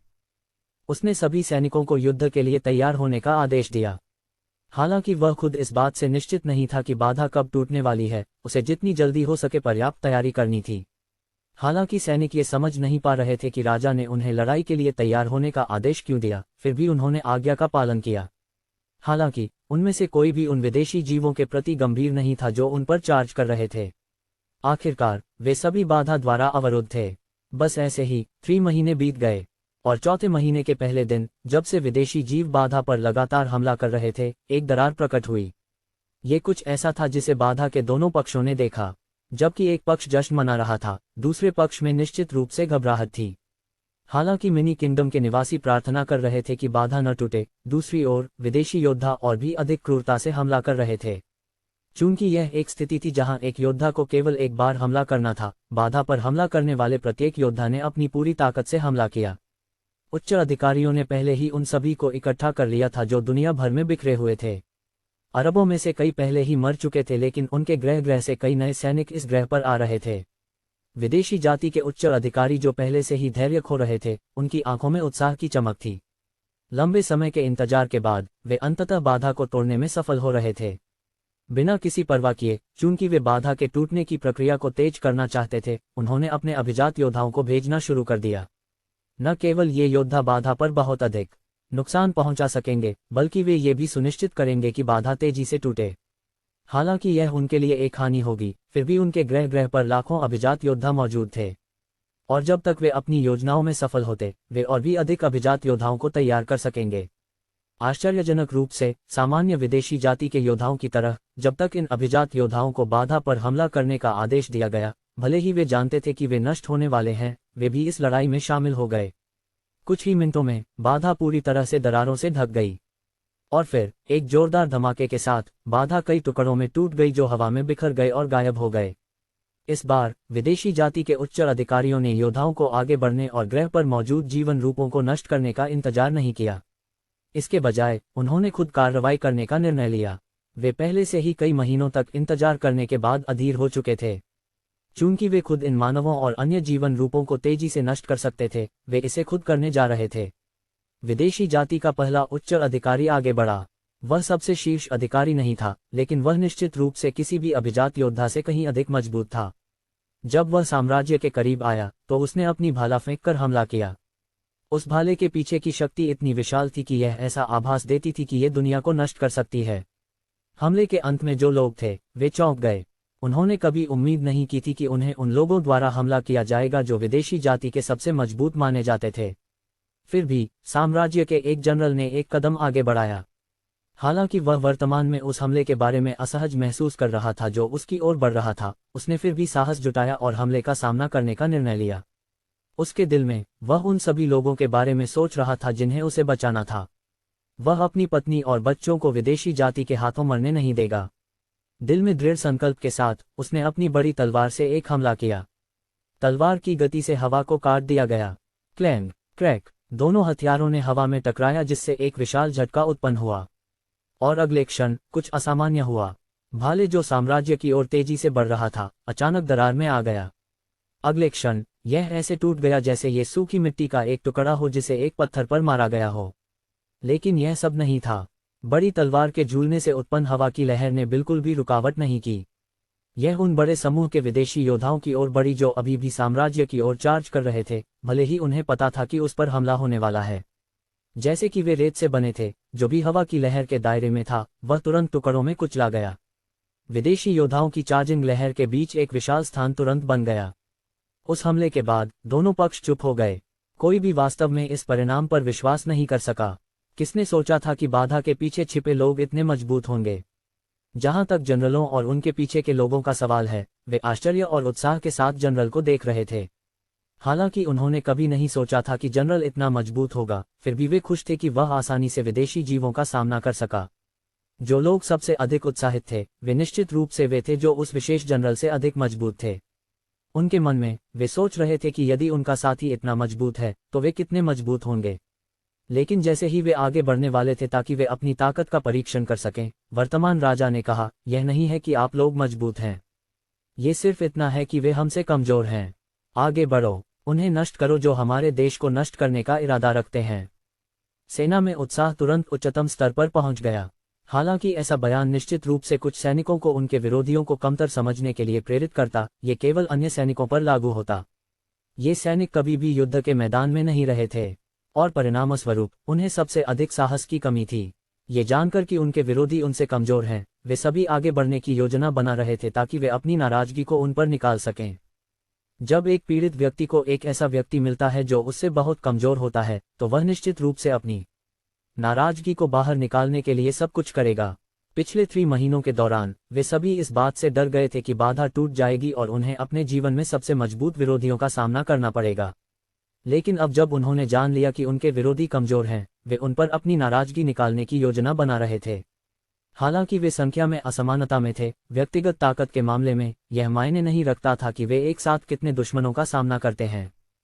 प्रत्येक और हर सैनिक ने अपने हथियार के हर झूलने के साथ एक विरोधी पर हमला किया और उसे मारा।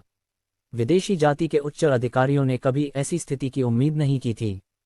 चाहे वे इसे कैसे भी सोचें, वे ये नहीं समझ पा रहे थे कि ये लोग बाधा के बाहर रहने वालों की तुलना में इतने मजबूत कैसे हो सकते हैं। जो वे नहीं जानते थे वह ये था कि बाधा के अंदर रहने वाले लोग वहां की कठोर परिस्थितियों के कारण बाहर रहने वालों की तुलना में अधिक कठिनाई में थे। बेशक परिवर्तन केवल एक बार नहीं हुआ था, इसके बजाय पहले 2 शताब्दियों के दौरान बाधा के अंदर मौजूद सभी मानवों और अन्य जीवन रूपों ने अनुकूलन किया था। इस कारण से इन सैनिकों ने सभी ने एक बहुत मजबूत शारीरिक संरचना विकसित की थी। इसलिए वे पिछले साम्राज्यों और साम्राज्यों में मौजूद किसी भी सैनिक से कहीं अधिक मजबूत थे। हालांकि विदेशी जाति के उच्च अधिकारियों ने हस्तक्षेप किया, उनमें से कोई भी कुछ भी बदलने में सफल नहीं हुआ। वे पूरी तरह से पराजित हो गए। अंत में उन्हें उस योजना को छोड़ने के लिए मजबूर होना पड़ा जिसे वे लागू करने की प्रतीक्षा कर रहे थे। उन्हें अपने आप को बचाने के लिए भागना पड़ा। लेकिन हालांकि वे भागने में सफल रहे, जो नुकसान उन्होंने उठाया था वह अनगिनत था। ये केवल अभिजात योद्धा नहीं थे, बल्कि कुछ उच्च अधिकारियों को भी मार दिया गया था। इसके अलावा बाधा में मौजूद मानवों ने हार मानने के लिए तैयार नहीं थे। उन्होंने ये तय किया कि वे अपने ग्रह पर आक्रमण करेंगे जब वे पर्याप्त तैयारी कर लेंगे। उफ, विवान ने आखिरकार एक गहरी सांस ली जब उसने स्क्रिप्ट लिखना पूरा किया। उसने कभी उम्मीद नहीं की थी कि स्क्रिप्ट लिखने में उसे इतना समय लगेगा। ये पहले से ही मध्यरात्रि थी। अभी हाल ही में विवान ने स्क्रिप्ट पूरी की थी। खैर, अगर कोई अन्य स्क्रिप्ट लेखक ये सुनने का मौका पाता कि विवान क्या सोच रहा है, तो वह निश्चित रूप से खून की उल्टी कर देता। जब उन्हें एक अच्छी स्क्रिप्ट बनाने के लिए 2 महीने या उससे अधिक समय लगाना पड़ता, विवान ने केवल कुछ घंटों में ये किया। और अंत में वह ये शिकायत कर रहा था कि स्क्रिप्ट लिखने में बहुत समय लग गया। ये पूरी तरह से पागलपन था। विवान ने निश्चित रूप से उस लाभ का उपयोग किया जो उसे सिस्टम से मिला था। पेशेवर स्क्रिप्ट लेखन कौशल के साथ उसके मन में पहले से ही कई स्क्रिप्ट थीं। उसे बस उन्हें कहीं स्थानांतरित करना था, और यही वास्तव में विवान के लिए बहुत समय खा गया। लेकिन ये केवल उसके पेशेवर योद्धा क्षमताओं के कारण था कि वह इतनी लंबी स्क्रिप्ट बहुत कम समय में टाइप करने में सफल रहा। अगर कोई और होता तो भले ही उन्हें एक स्क्रिप्ट दी जाती, वे इसे पूरा करने में कई दिन ले लेते। अंत में एक स्क्रिप्ट केवल एक कहानी की किताब या कुछ और नहीं होती। थोड़ा थका हुआ महसूस करते हुए विवान ने तुरंत शरीर को मजबूत करने वाला समाधान निकाला। हालांकि वह अब उस शरीर को मजबूत करने वाले समाधान से मजबूत नहीं हो सकता था, लेकिन ये कम से कम उसे उस थकान से राहत दिला सकता था जिससे वह पीड़ित था। शरीर को मजबूत करने वाले समाधान को लेने के बाद विवान ने अपने शरीर में एक गर्म धारा महसूस की, और अगले क्षण उसने तरोताजा महसूस किया। ऐसा लगा जैसे उसने लगातार कई घंटों तक टाइप नहीं किया हो। जब वह खत्म हुआ, विवान ने जल्दी सोने का निर्णय लिया। आखिरकार वह अगले दिन कंपनी जा रहा था। इस प्रकार उसे जल्दी उठना होगा। हालांकि यह सच था कि वह वर्तमान में मजबूत था और पूरी रात जाग सकता था। वह ऐसा व्यक्ति नहीं था जो केवल इसलिए अपनी नींद को छोड़ दे क्योंकि वह कर सकता था। वह ऐसा केवल आवश्यकता के कारण करता था। Ellipsis dot. कुछ घंटे पहले जब विवान स्क्रिप्ट लिखना जारी रख रहा था, कई प्रसिद्ध सितारे गतिविधियां कर रहे थे। उनमें से कुछ जो छुट्टी पर थे, उन्होंने पहले ही अपने टिकट वापस देश या राजधानी शहर के लिए बुक कर लिए थे। उन्हें पहले ही सूचित किया गया था कि उन्हें जल्द ही आवश्यकता होगी। चूंकि यह नहीं पता था कि वह जल्द ही कब होगा, उन्हें जितनी जल्दी हो सके कंपनी वापस आना था। यहाँ तक कि जिन्होंने छुट्टी ली थी, जब तक वे किसी महत्वपूर्ण चीज से निपट नहीं रहे थे, उन्हें भी वापस जाने के लिए कहा गया था। आखिरकार ये कंपनी के बड़े बॉस का आदेश था, और चूंकि उन्हें कंपनी में अच्छी तरह से व्यवहार किया गया था, हालांकि कुछ लोग वापस बुलाए जाने से कुछ हद तक असंतुष्ट थे, वे अल्पसंख्यक थे। द रोज एंटरटेनमेंट कंपनी उस शाम जीवंत थी। उस समय शहर में मौजूद सभी लोग कंपनी में रिपोर्ट करने के लिए जा चुके थे। इस प्रकार कंपनी ने एक दुर्लभ क्षण का अनुभव किया जहां उनके अधिकांश शीर्ष सितारे एक साथ कंपनी में मौजूद थे। वे हमें इतनी जल्दी वापस आने के लिए क्यों कह रहे हैं? इसका कारण क्या हो सकता है? कौन जानता है? लेकिन ये कुछ बड़े बॉस से संबंधित है। वैसे क्या आपने कभी बड़े बॉस को देखा है? मैंने अपने एक दोस्त से सुना है कि वह युवा और हैंडसम है। क्या ये सच है? क्या आपको लगता है कि मुझे उसके ध्यान में आने का मौका मिल सकता है? दूर हटो। तुम्हें ये सोचने की कितनी हिम्मत है कि तुम उसकी नज़रें पकड़ सकोगी? निश्चित रूप से केवल मेरी तरह का व्यक्ति ही उसकी नज़रें पकड़ सकता है। एक बर्तन कढ़ाई को काला कह रहा है। हम दोनों में क्या अंतर है? हम दोनों बी श्रेणी के सितारे हैं। तुम लोग ऐसी बातों पर बहस करना बंद करो और उस पर ध्यान केंद्रित करो जो तुम्हें यहाँ लाया है। तुम्हें यहाँ बुलाया गया है क्योंकि सीईओ हमसे कुछ चर्चा करना चाहते हैं। अरे इतना गंभीर मत हो। कभी कभी हम आराम कर सकते हैं, जानते हो। हाँ, मैं तो बस वहाँ मजे कर रहा था। वास्तव में ये वह समय था जब मैंने अपनी छुट्टी ली थी और मैं छुट्टी पर था। अब मेरी छुट्टी अचानक समाप्त हो गई है जब यह अभी शुरू हुई थी। तुम क्यों रो रहे हो? तुम हमेशा फ्री होते हो। जब तुम काम नहीं कर रहे होते तो तुम हमेशा छुट्टी पर जा सकते हो। क्या तुम बेवकूफ़ हो? क्या तुम सोचते हो कि मुझे प्रदर्शन का अवसर न मिलने में मजा आता है? मैं हमेशा यहाँ रहता हूँ क्योंकि मुझे उम्मीद है कि मुझे एक मौका मिलेगा। द रोज एंटरटेनमेंट कंपनी के सम्मेलन कक्ष के अंदर कई चर्चाएं चल रही थीं। ये वह जगह नहीं थी जहां उच्च अधिकारियों की बैठक होती थी, बल्कि जहां कई सितारे कंपनी के शीर्ष स्तर के लोगों के साथ मिल रहे थे। जब से विवान ने कंपनी का नियंत्रण संभाला है और एलेक्स की नियुक्ति के बाद कई सितारों को पहले ही स्क्रिप्ट दी जा चुकी थी जिन पर उन्हें अभिनय करना था। बस इतना था कि उनमें से कुछ ने अभी तक शुरुआत नहीं की थी और यही कारण था कि वे वर्तमान में सम्मेलन कक्ष में मौजूद थे। फिल्मांकन कुछ ऐसा था जो पर्याप्त तैयारी की आवश्यकता होती थी, अन्यथा उन्हें बीच में रुकने के लिए मजबूर होना पड़ सकता था। जैसे ही वे एक दूसरे से बात कर रहे थे, सम्मेलन कक्ष का दरवाजा अचानक खुल गया। पैट्रिक एक आदमी के पीछे आया जो काले सूट में था। उस आदमी के बाल छोटे लेकिन साफ थे। वह अपने सूट के अंदर काले चमकदार जूते और सफेद शर्ट पहने हुए था। वर्तमान में मौजूद अधिकांश सितारे पैट्रिक को जानते थे।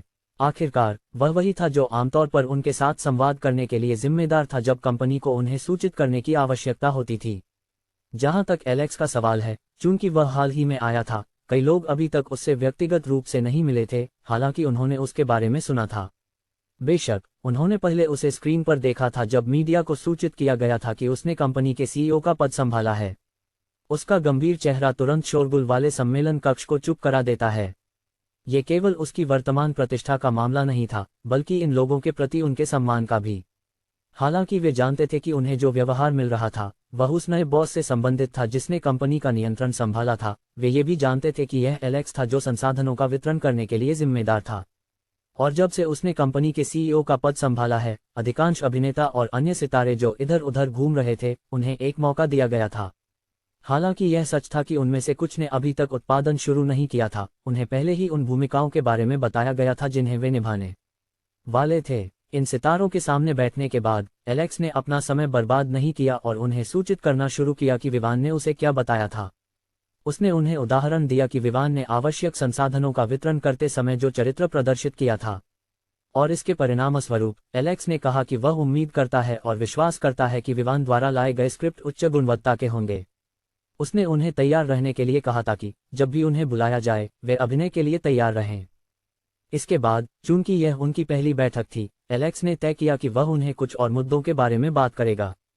उसने उनसे अपनी चिंताओं को उठाने के लिए कहा ताकि उन्हें संभाला जा सके। दूसरी ओर, पैट्रिक उन बातों पर संक्षिप्त नोट्स ले रहा था जो वहां कही जा रही थीं। इस तरह, वह एलेक्स को ये चीजें प्रस्तुत कर सकेगा ताकि वह बाद में उनका ध्यान रख सके। अलिप्सस डॉट। अगले दिन, विवान, जो सान्या के साथ था, मनोरंजन कंपनी की ओर बढ़ा।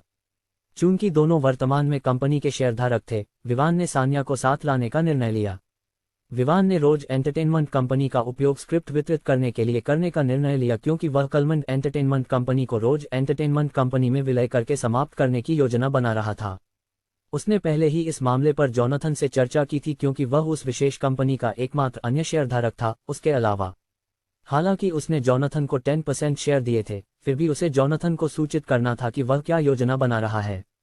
उसने तय किया कि वह जोनाथन को नए विलय किए गए मनोरंजन कंपनी के 5% शेयर देगा। इस तरह, हालांकि उसके पास जो शेयर थे, उनका प्रतिशत कम हो जाएगा, लेकिन शेयरों की कीमत के बारे में ऐसा नहीं कहा जा सकता था।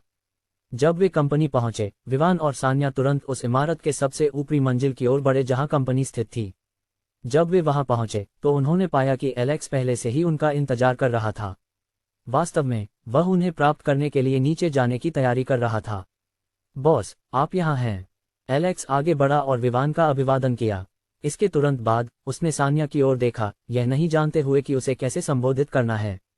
आखिरकार, ये पहली बार था जब वह उससे मिला था। एलेक्स, ये सान्या है, मेरी सहायक शेयरधारक। अन्यथा, आप उसे मेरी पत्नी के रूप में भी संदर्भित कर सकते हैं।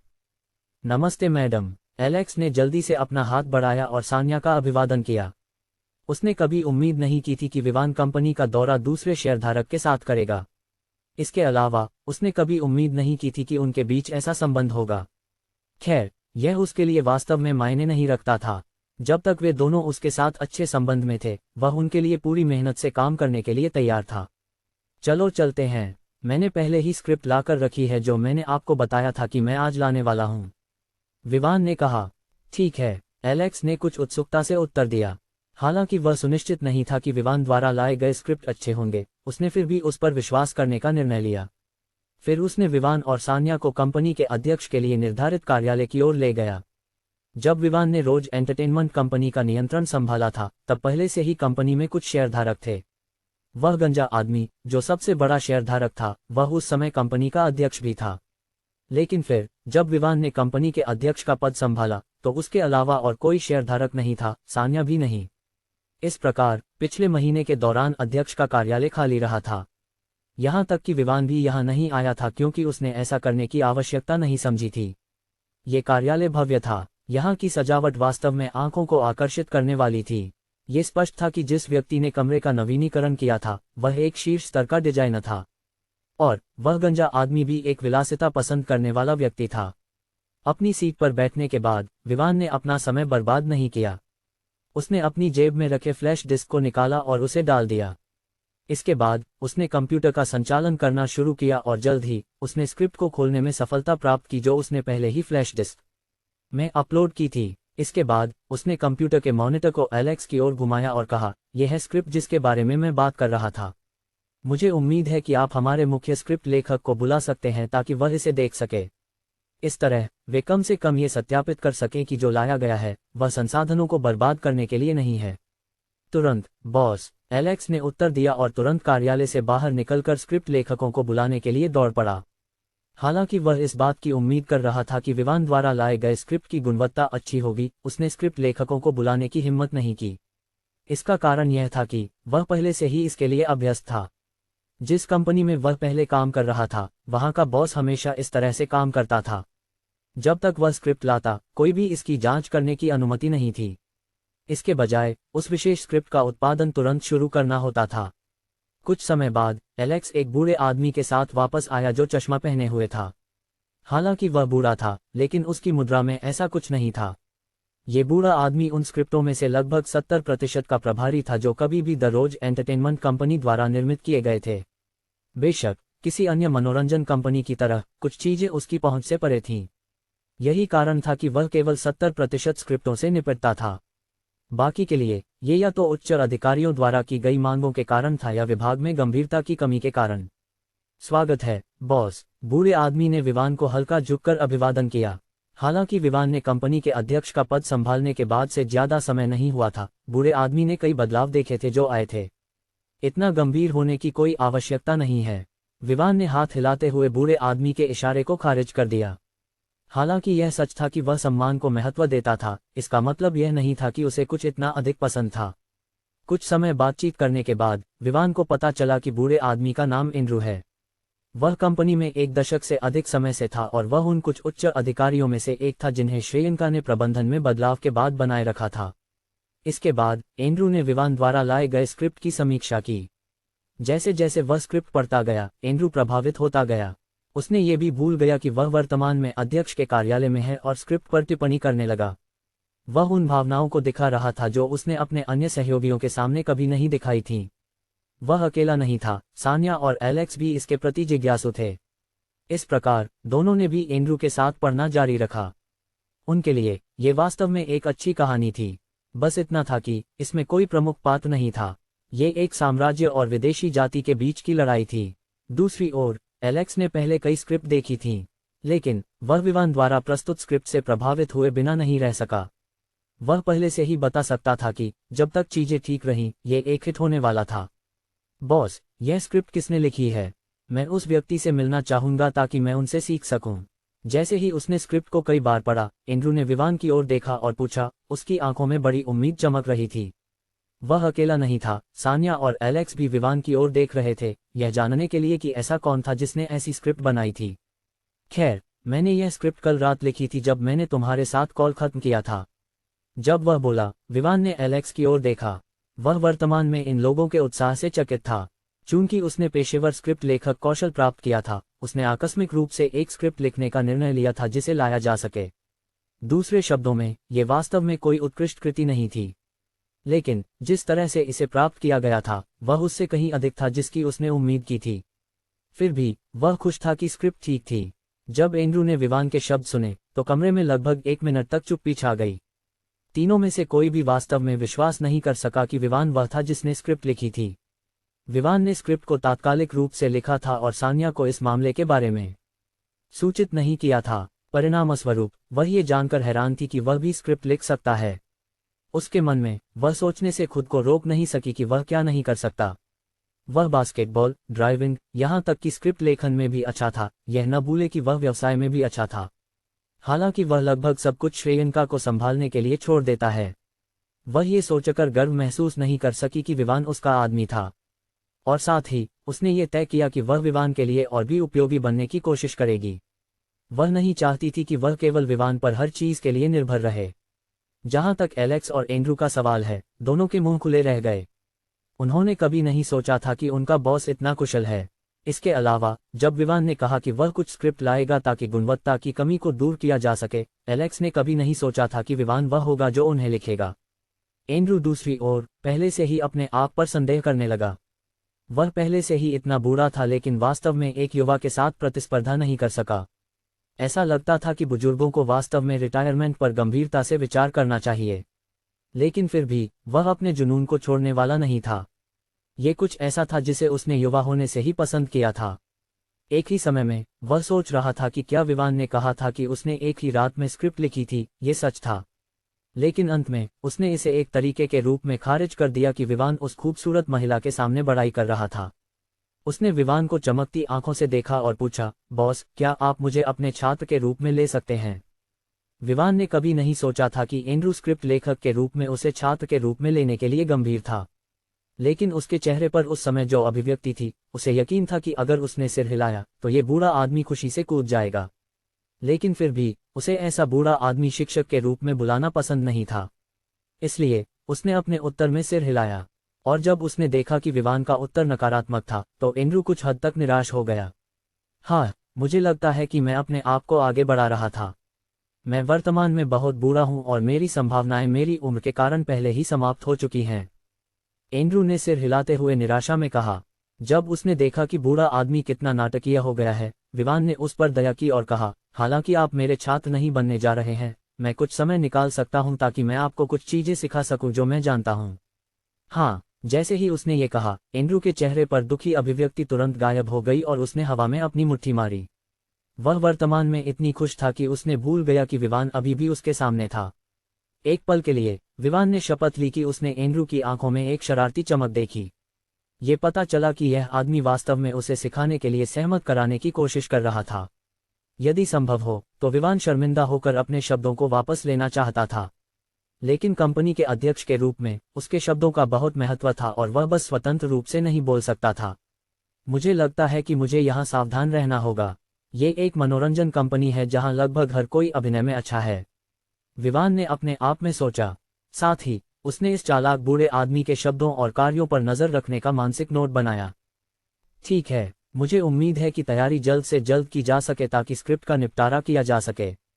एक बार जब ये पूरी हो जाए तो मैं एक और लाऊंगा यदि आप अभी तक अच्छी स्क्रिप्ट नहीं पा सके हैं, विवान ने कहा। अंततः एलेक्स और एंड्रू दोनों को पता था कि उन्हें बहुत कुछ संभालना है।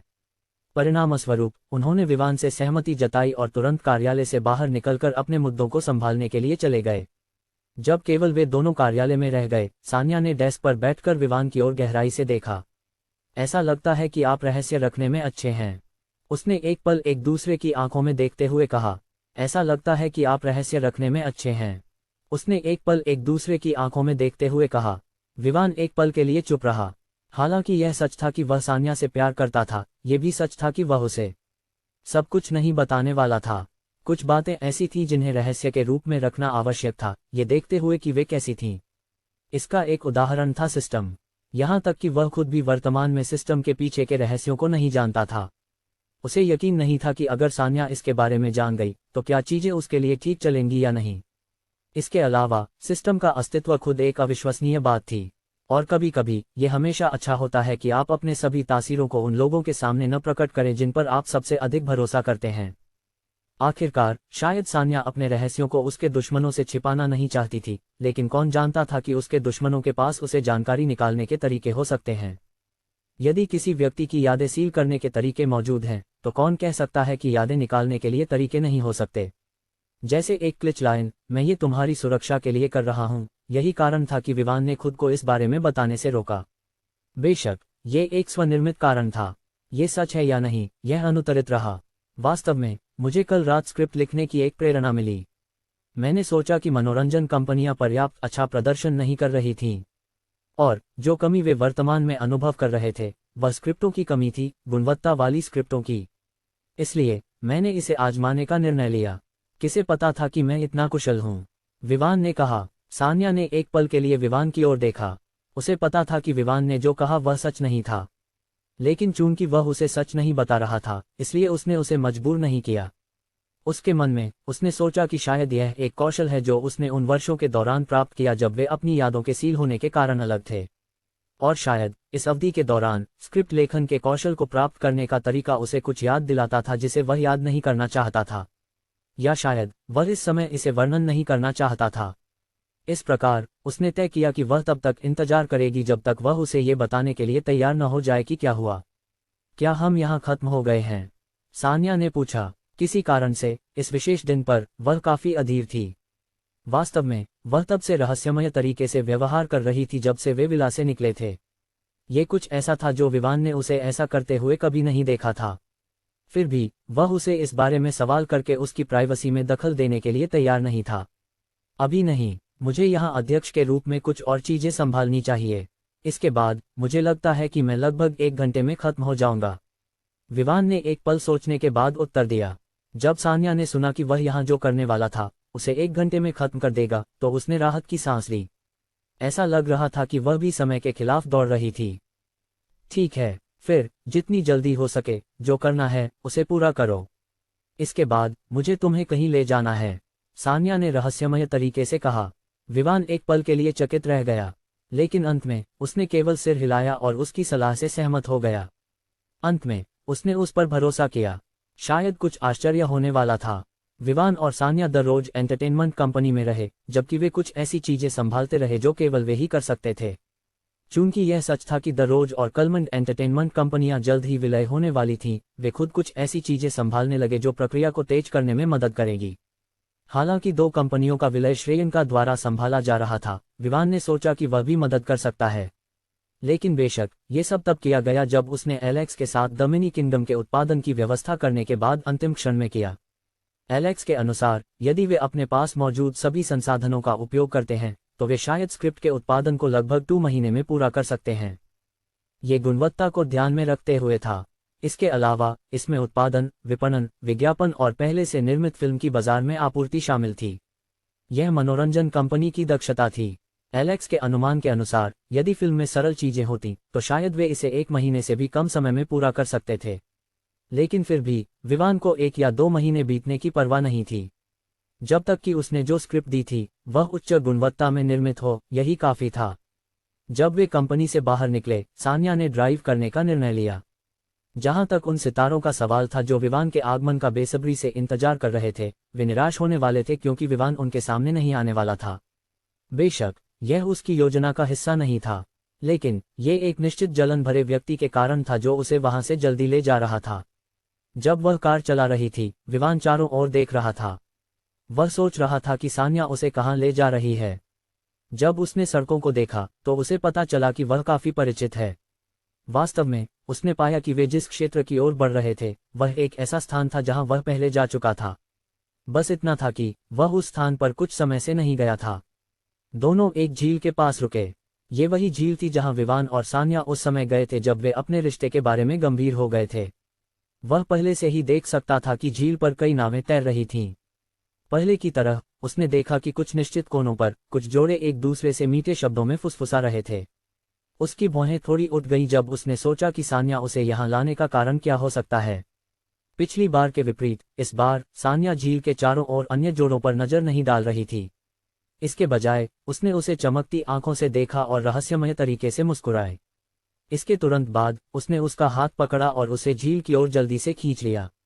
वह जल्दी में लग रही थी, जैसे कि वह कंपनी में वापस थी। विवान ने प्रतिरोध करने की कोई कोशिश नहीं की। वास्तव में वह इस बात से आश्चर्यचकित नहीं था कि वह उसके साथ कितनी अंतरंग थी। इस प्रकार वह उसके पीछे पीछे चलने लगा जैसे कि वह उसे उस क्षेत्र की ओर ले जा रही थी जहां उन्होंने पहले नाव चुनी थी। अचानक पिछले बार की तरह जब उन्हें नाव लेने से पहले भुगतान करना पड़ा था, इस बार ऐसा लग रहा था कि उसने इस यात्रा के लिए पहले से ही एक नाव आरक्षित कर ली थी। इसके अलावा हालांकि अभी रात नहीं हुई थी, झील के चारों ओर का दृश्य अभी भी सुंदर था। जब दोनों नाव में बैठे, सान्या ने नाव को केंद्र की ओर पैडलिंग करना शुरू किया। जब से उसने शरीर को मजबूत करने वाला समाधान लिया था, वह मजबूत थी, किसी भी सामान्य पुरुष से अधिक मजबूत। यही कारण था कि उसने विवान को पैडलिंग करने से पूरी तरह से मना कर दिया, हालांकि वह एक पुरुष था। इस बार उसने कहा कि यह विशेष था। इस बार झील पहले की तरह भरी हुई नहीं थी जब वे यहां आए थे। वास्तव में विवान को संदेह था कि यह इस कारण से था कि यह अभी भी मध्य दिन था। कुछ समय बाद वे कपल्स पैराडाइज रेस्टोरेंट के सामने पहुंचे। ये रेस्टोरेंट पहले से कहीं अधिक सजाया गया था। विवान की नज़र में ये स्पष्ट था कि ये किसी का काम था जो जगह को और भी आकर्षक बनाने का इरादा रखता था। फिर भी वह अभी भी संदेह कर रहा था कि यह सान्या से संबंधित था। न केवल ये तथ्य कि उसने उसे यहाँ लाया, बल्कि उसने पहले से ही एक नाव भी बुक की थी जो उन्हें झील के केंद्र में ले जाने वाली थी। लेकिन फिर भी वह ये सुनिश्चित नहीं कर पा रहा था कि वह क्या योजना बना रही थी। एक ही समय में उसे एक निश्चित चिंता महसूस हो रही थी कि शायद यह उसकी योजनाओं को बर्बाद कर देगी।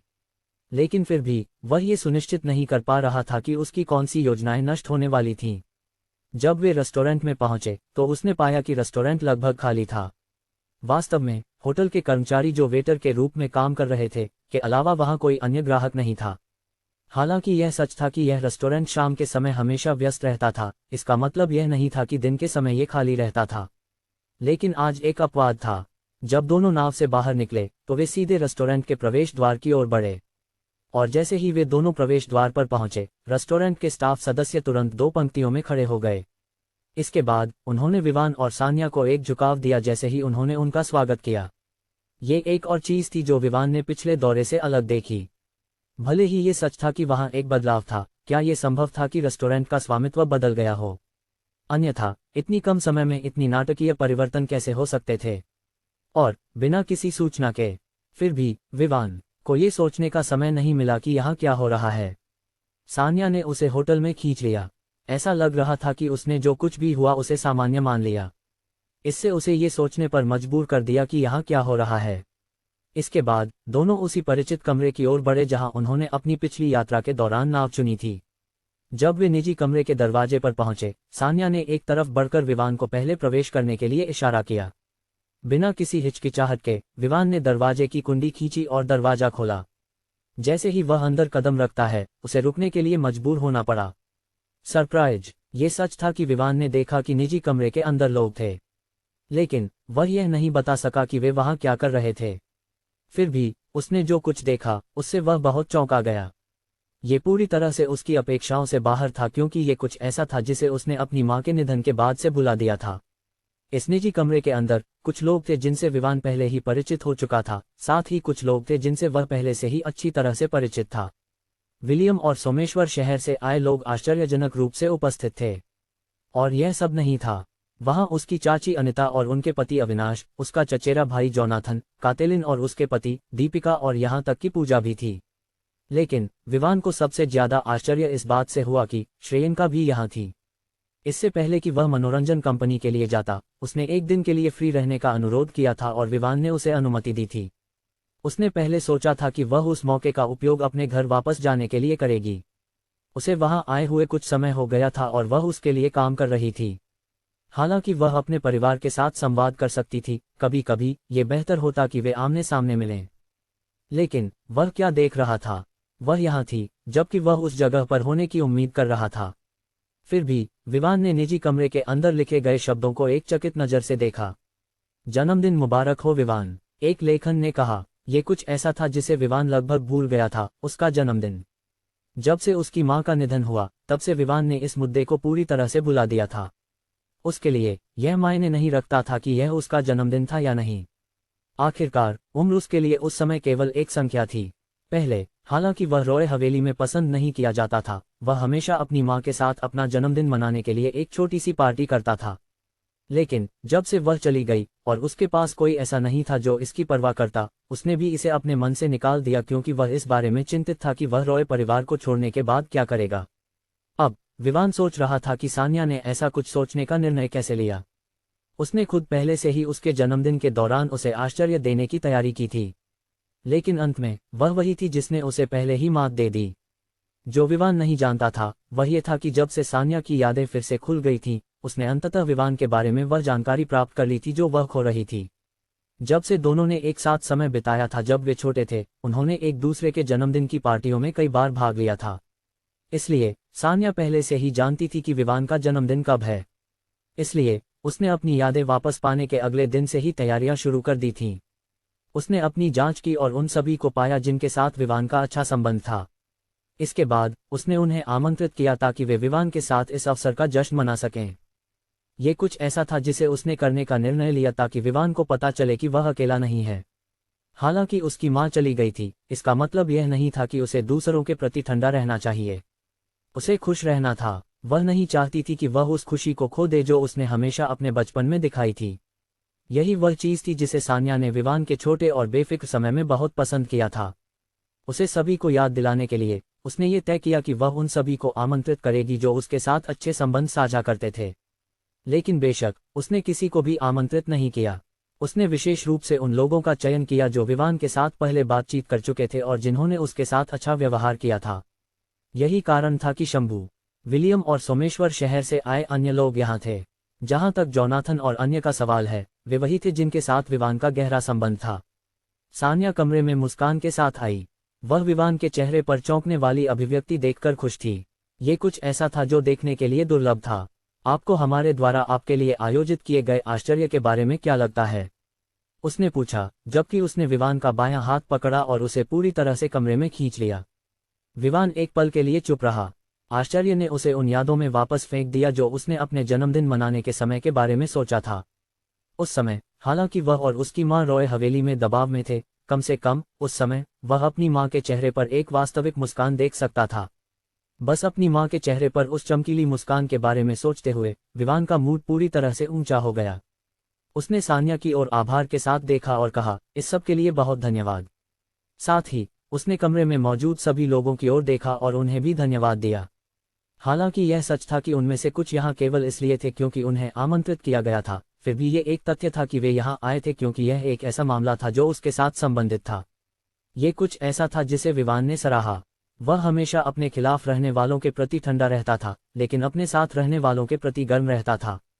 चूंकि ये लोग यहाँ थे क्योंकि वे उसके साथ उसके 2 वर्ष का जश्न मनाना चाहते थे, तो विवान ने तय किया कि यदि कभी उन्हें उसकी मदद की आवश्यकता हो तो वह निश्चित रूप से बिना किसी हिचकिचाहट के उन्हें मदद करेगा। आपको धन्यवाद देने की कोई आवश्यकता नहीं है। आपकी पत्नी बनने के नाते ये कुछ ऐसा है जो मैं हमेशा करूंगी, भले ही मुझे समय में वापस ले जाया जाए। सान्या विवान के चेहरे पर वास्तविक मुस्कान देखकर खुश थी। यदि वह सही से याद करती तो जब से दोनों ने खोई हुई यादों के साथ पहली बार मुलाकात की थी, तब से विवान के चेहरे पर हमेशा एक मुस्कान होती थी। हालांकि यह सच था कि वह किसी तरह उसके प्रति ईमानदार होने की कोशिश कर रहा था, फिर भी यह उसके लिए स्पष्ट था कि वह अभी भी सीमित था। लेकिन यहाँ इस समय विवान के चेहरे पर जो मुस्कान थी वह उसी मुस्कान की तरह थी जो उसने हमेशा उसके साथ बिताए समय के दौरान दिखाई थी। बिल्कुल सही। इस पल में विवान के दिल की ठंडक पूरी तरह से पिघल गई थी, जो सान्या द्वारा की गई व्यवस्थाओं के कारण थी। हालांकि यह सच था कि उसकी व्यक्तित्व वही था, लेकिन यह नहीं कहा जा सकता कि उसने चीजों के प्रति अपना दृष्टिकोण नहीं बदला। उसके दुश्मनों के प्रति हमेशा कठोरता बनी रहेगी, लेकिन अपने दोस्तों के लिए आज के बाद विवान निश्चित रूप से उन्हें एक नई दृष्टि से देखेगा। फिर समूह ने बैठकर कुछ अन्य चीजें करने का निर्णय लिया, जैसे कि केक काटना और इसी तरह। लेकिन चूंकि निजी कमरा बहुत बड़ा नहीं था, सान्या ने पहले से ही ये तय कर लिया था कि वे आगे क्या करने वाले हैं। उसने पहले से ही प्रारंभिक बातचीत के लिए यहाँ व्यवस्था की थी, और जब शाम होगी तो वे किसी और स्थान पर जाएंगे। इस प्रकार समूह ने एक दूसरे के साथ बातचीत और हंसी मजाक किया। जो लोग एक दूसरे को नहीं जानते थे और पहली बार मिल रहे थे, वे एक दूसरे को जानने लगे। इसके अलावा समूह ने सीमित मात्रा में खाने पीने का आनंद लिया, ताकि बाद में उनके पेट में पर्याप्त जगह बची रहे। विलियम और सोमेश्वर शहर से आए अन्य लोग उस समय विवान के पास आए और उसके साथ बातचीत करने लगे। कम से कम वे अभी भी विवान की क्षमताओं और चटर्जी परिवार के साथ उसके द्वारा किए गए कार्यों से हैरान थे। फिर भी वे विवान को केवल इसलिए नहीं छोड़ने वाले थे क्योंकि वह उनकी अपेक्षा से अधिक शक्तिशाली था। वास्तव में उन्होंने पाया कि यह उनके लिए विवान जैसे व्यक्ति के साथ खेलने का एक मौका था, बिना किसी प्रतिशोध के। Tusk tusk tusk. विवान, मुझे विश्वास नहीं हो रहा कि तुमने वास्तव में सान्या को अपनी प्रेमिका बना लिया। विलियम ने विवान को देखते हुए बड़ा चढ़ाकर कहा। तुम क्या कह रहे हो? क्या तुमने उसे ये कहते नहीं सुना कि वह उसकी पत्नी बनने वाली है? मुझे बस ये जानने की इच्छा है कि विवान ने उसे किस तरह की दवा दी। एंडरसन ने मुस्कुराते हुए कहा। लेकिन सच कहें तो वह भी इस बात से हैरान था कि विवान और सान्या के बीच इतना गहरा संबंध था। ये स्पष्ट रूप से उसकी आकर्षण है, और क्या। बस यह जान लो कि तुम लोग उसके जितने आकर्षक नहीं हो, इसलिए तुम्हें उसके प्रति ईर्ष्या करने की कोई आवश्यकता नहीं है। काशिश ने शांति से कहा। कम से कम वह इस समय सान्या से ईर्ष्या कर रही थी, लेकिन फिर भी वह कुछ नहीं कर सकती थी। उसे पता था कि उसके सामने सान्या के मुकाबले उसकी कोई संभावना नहीं थी। हे, बिल्कुल सही। मैं विवान के बाद दूसरा आता हूँ, तो क्यों न तुम मेरी हो जाओ बजाय इसके कि तुम चुपचाप ईर्ष्या करती रहो। समूह में मोटे व्यक्ति बेजामिन ने हंसते हुए सुझाव दिया। हालांकि वह मोटा था, इसका मतलब यह नहीं था कि वह बेवकूफ था। वास्तव में वह यह आसानी से पहचानने में सक्षम था कि काशिश की आवाज में ईर्ष्या थी। मैं तो तुमसे भी ज्यादा बेवकूफ नहीं हूँ। मैं स्पष्ट रूप से तुमसे ज्यादा हैंडसम हूँ। तुम कैसे दावा कर सकते हो कि तुम दूसरे स्थान पर आ रहे हो?